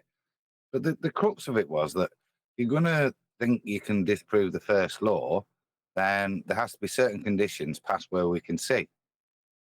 And we don't know what those conditions are. But if we assume they were this, then we might be able to do this. But even if we did this, ultimately, first law is still going to apply. Unless we go into just pure mathematics and then we run out of energy and we have to invent energy and negative energy to try and balance these things so that we could have a violation of the first law, which ultimately we think, well, we probably don't. So don't throw your textbooks away. There you go. It's pure confusion. It's I heard it slightly different. Philosophy, at best. Come on, Brian. What did you hear? Sorry, Adam, for stepping on the end of your point. No, that's all right. Go ahead, Brian. Maybe what I heard was at the end when he said, don't throw out your thermodynamics books just yet. What I heard was, I have, to me, that sounded, to me, just what he was saying in so many words was, I can't find any way to violate these natural laws. You know, no, there is no way. But no, and as I said in the thing, he doesn't have to. He's going to leave it up to you now to maintain your paradigm and violate natural laws. He's told you what the violations are, and you're going to violate them. For you to keep believing in the heliocentric model. He was it was Tyson-esque standard for me because it was intellectually delivered very, very well. There's nothing contentious because he prefaced everything as this is bullshit. Yeah, so you can't argue with him in anything he said, in any of that. All he did was kind of present and evaluate what was being the conjecture on this subject. Yeah, and he left it up to the ears and the brain of the viewer to form their own opinion. To the point at the end, don't throw your books away. Yeah, so he leaves it up to you, and that is ultimately very clever because you will take, if you want to maintain your paradigm, you will take out of that what you need. That will become fact. Like I said, well, yeah, definitely. What redshift is the loss of photonic energy, adding dark energy to stuff. That I'll take that from that because it validates dark energy. It validates what redshift is. It validates what the energy does. All to maintain the first law, incidentally.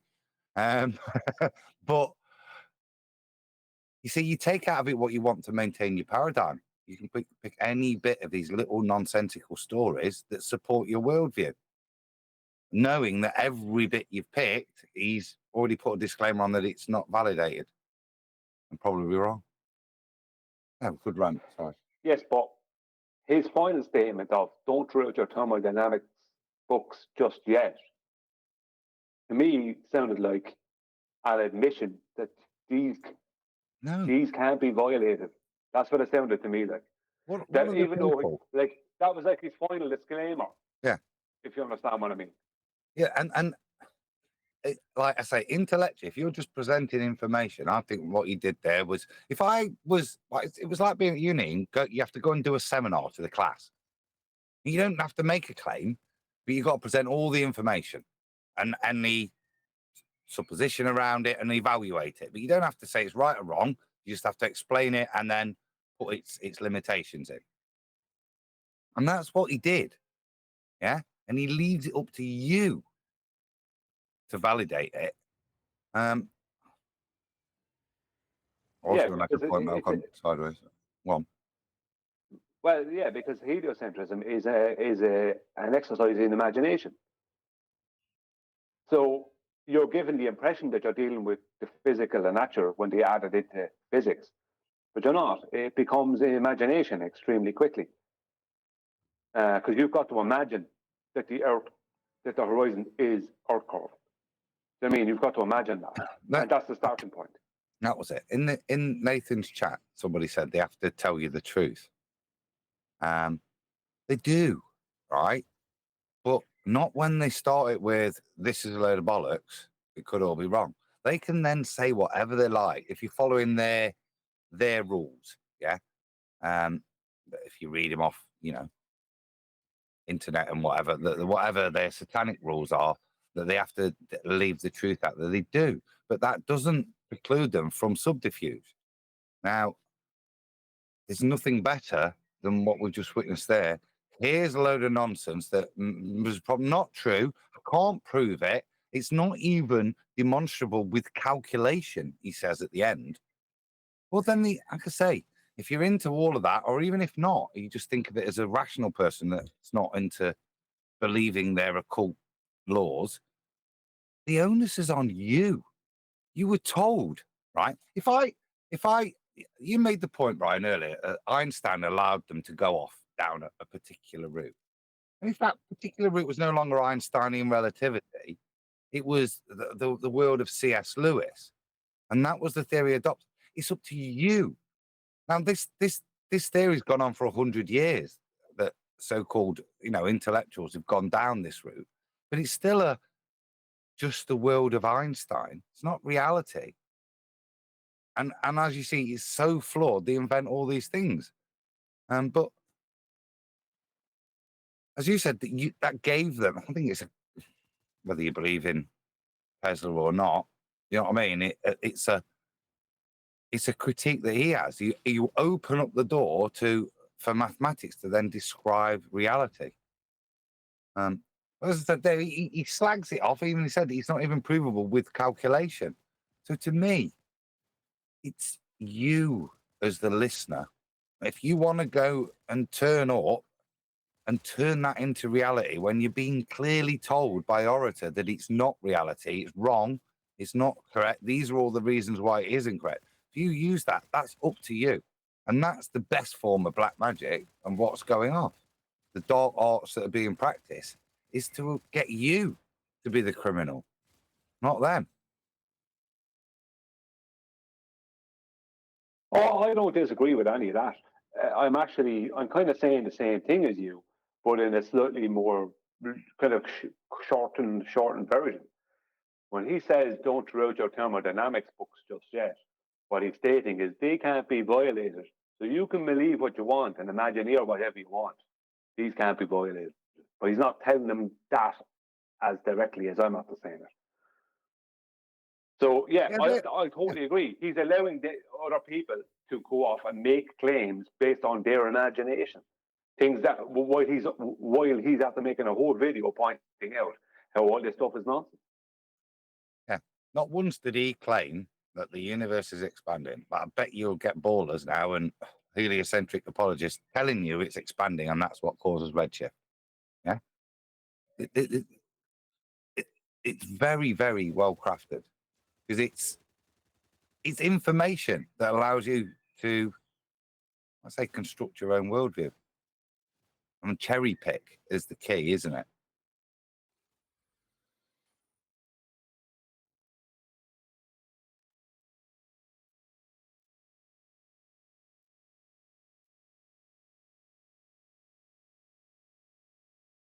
We have flat earthers doing the same thing. They're all doing the same thing now. Going up with their own paradigms, although it's not from the same source, same thing.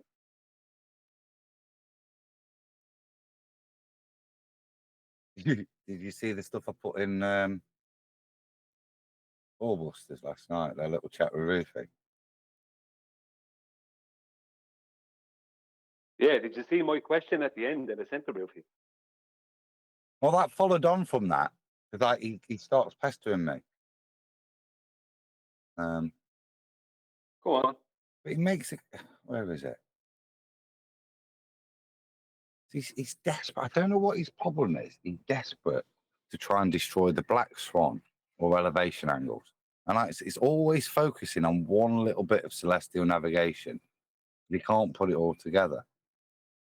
He says here, look, for the 1002nd time, the surface of the Earth is not the baseline for an elevation angle. You see, he's desperate to try and get into that. I did say, is that 1002 over R?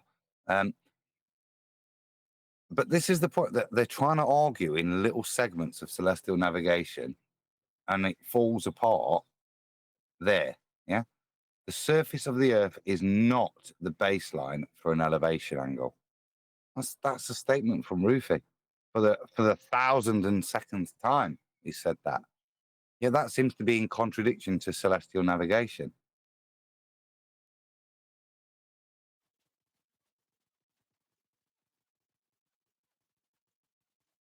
Well, in my comment at the end, I left two comments, one comment and one question.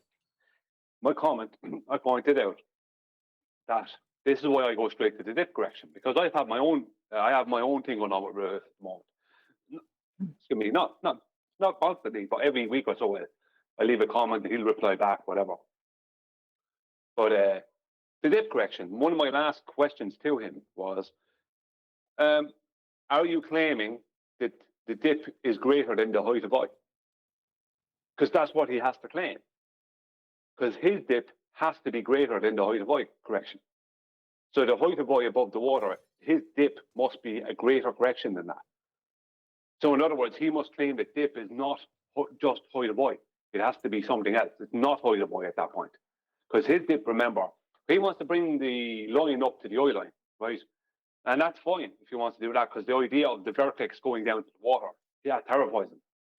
But he's trying to bring that line up from a globe's either geometric or refracted horizon, right? Which is nonsense. You can't use a refracted horizon, but it doesn't matter. For just 1 second. For this, we'll entertain it. But that means that the correction he has to make is greater than the height of I above the water underneath the boat. Correct. And he said to me, his reply to me was, I don't know what the hell that means. What that question meant, I don't know. Right? Now, whether he's being honest or whether he just didn't understand it, I don't know. But I re-asked it to him.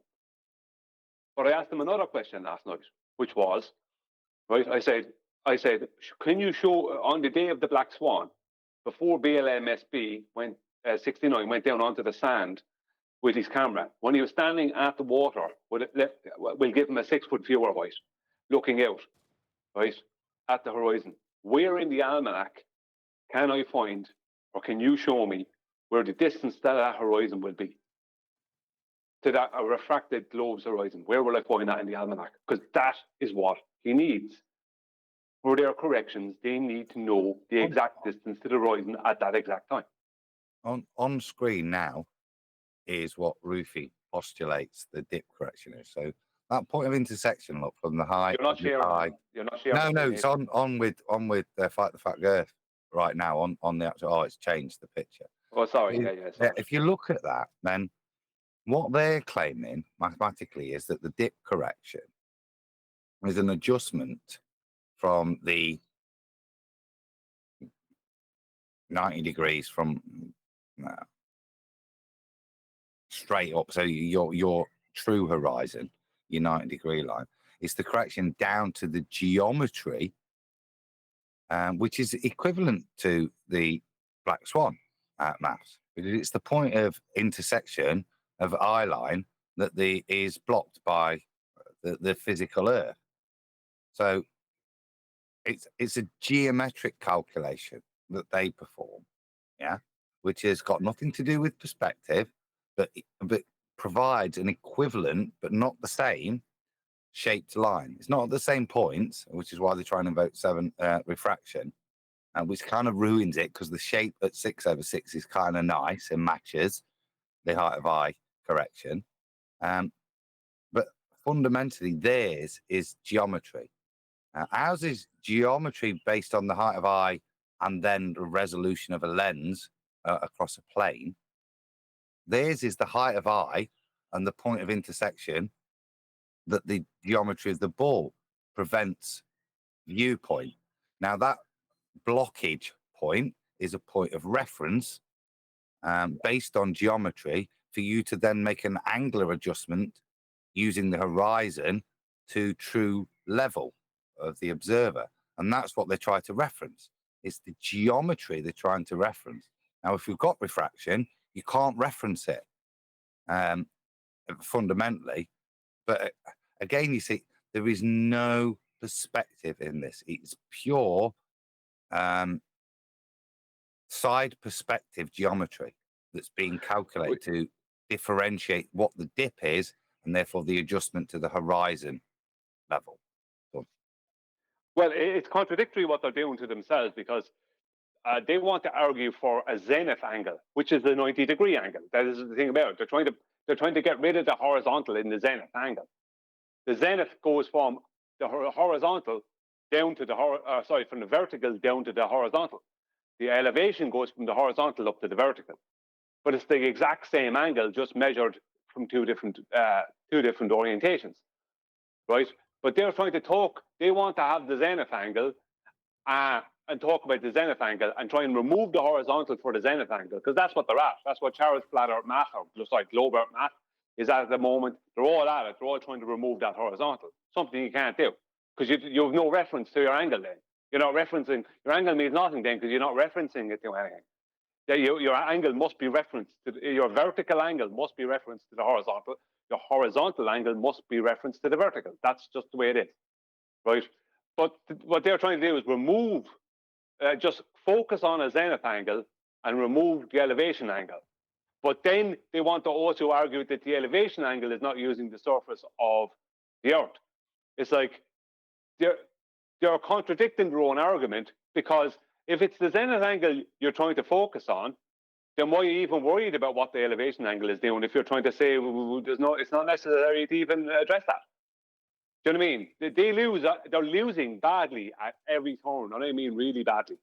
And the question I sent to Ruhif, the two questions that he has from me, one is he claiming that the dip correction is greater than the height of Y, right? Because that's what he has to claim, because it has to be the horizon within his paradigm has to be lower in elevation than the horizontal line out from underneath the boat.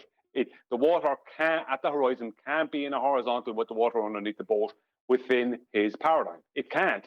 So that means the correction he's claiming is a correction that doesn't exist in celestial navigation. That doesn't exist in celestial navigation. The dip correction is the height of the eye above the water underneath the boat. And for that to be done and performed, doesn't matter if you bring the vertex down or the line up, that doesn't change the correction, because it's a correction between two parallel horizontals. The water at the horizon needs to be in horizontal with the water underneath the boat for that correction.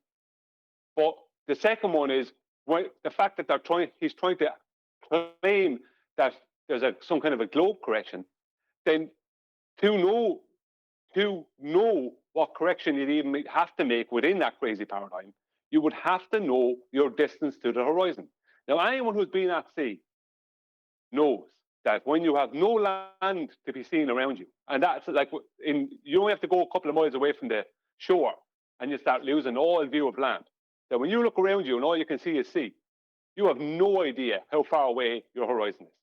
There's no demarcation points when you go out a certain amount. There's no buoys, sea buoys or whatever. There's none of that. You don't have any of those things.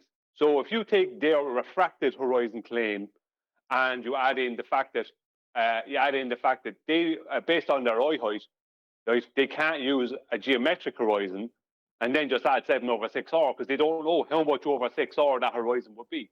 So even if we put ourselves into their crazy paradigm and put ourselves on a boat, on a globe, with a refracted horizon, right, we still couldn't do celestial navigation, because the dip that we would be correcting for, we would need to know the distance to the refracted horizon at that very moment. And they're claiming that it's within the almanac. So the almanac would have to be a sentient being that's constantly changing the correction at that moment. It would have to be in direct. Just to finish off with total absurdity, the almanac would have to be in direct communication with God Do you know what I mean? On a 24/7 basis. It was just on screen. You have to have. You see, you're trying to use the horizon. You're trying to define the horizon to use it as a point of reference in both models. But fundamentally, all of theirs is calculable in an orthographic manner, which is fine because it produces the same graph. But then we have to consider how we're obtaining this data and what it's relatable to. Is the data obtained through optics relatable to orthographics? And I no, okay, because the data we're collecting is subject to perspective. And that's what creates the data difference, the height of eye variance.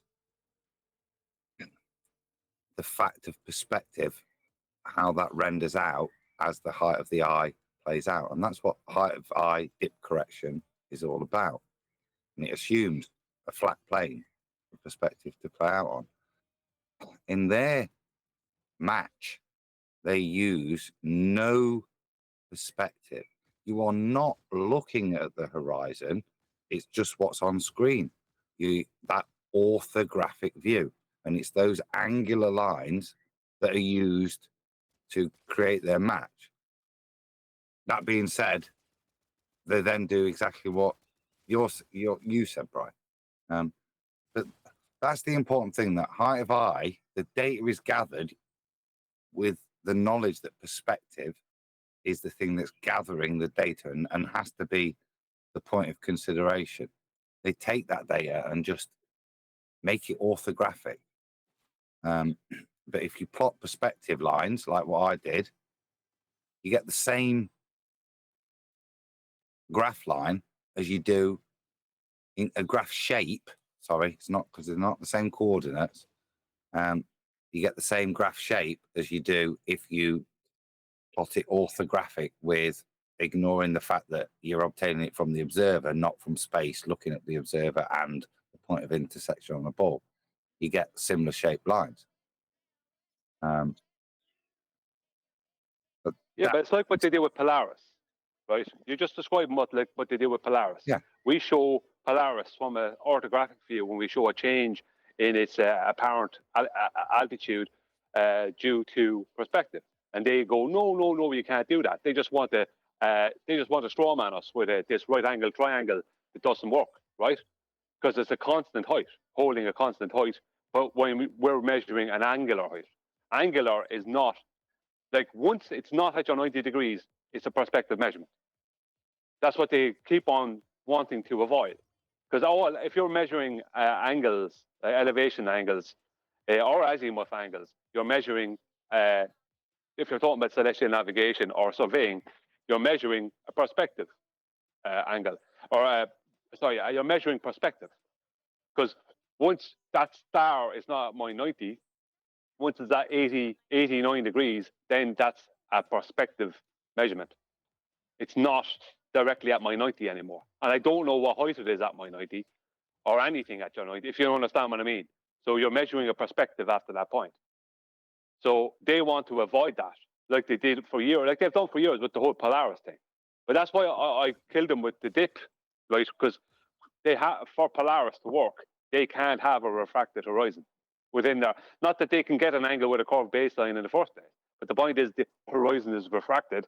So how are they ever going to know what the angle actually is? That you know what I mean? was the other point I wanted to agree with. Yeah, as you were saying there, if you're out at sea, you need to know what over 6R value there is today for you to be able to then reference the horizon, given that it's subject to refraction, for you to be able to use it to reference to calculate the dip for that day, because dip would be subject to refraction if we're not just doing. This is the mismatch in their stuff, yeah? They flip between the two things and ignore the consequences. And like I say, you're trying to reference a point that is you've made no longer referenceable because of refraction. So therefore, you can't use the horizon if it moves because of refraction to calculate what your horizontal is, unless you know what the refraction rate is that day. Right. I've got a minute before QE Live, so Nathan, if you're there, yeah, I'm gonna shoot over to the other side and top up my wine and head over to QE Live because it's about to start in 57 seconds. Are you? Yeah. You guys popping over or? Nah, I'm calling it for the night, but I'm gonna be over in chat. Cool. All right. See you guys tomorrow. Okay, I'll see you over there. See you, Arvin. Nathan, have a good evening. Owen, right, I'll see you over there. Good show, Nathan. Perfect. With that, I'm going to say another huge, massive, enormous thank you to both Discord and G+ panels for making today's after show possible. And of course, a massive thank you to all of you in either Nathan Oakley 1980 or Nathan Oakley Premiering streams. Hopefully smashing the super chat, liking, commenting, sharing, subscribing, joining as a Nathan Oakley 1980 channel member, hitting me up on PayPal, and all that good stuff. I've been Nathan Oakley, and I will see you all in the next video.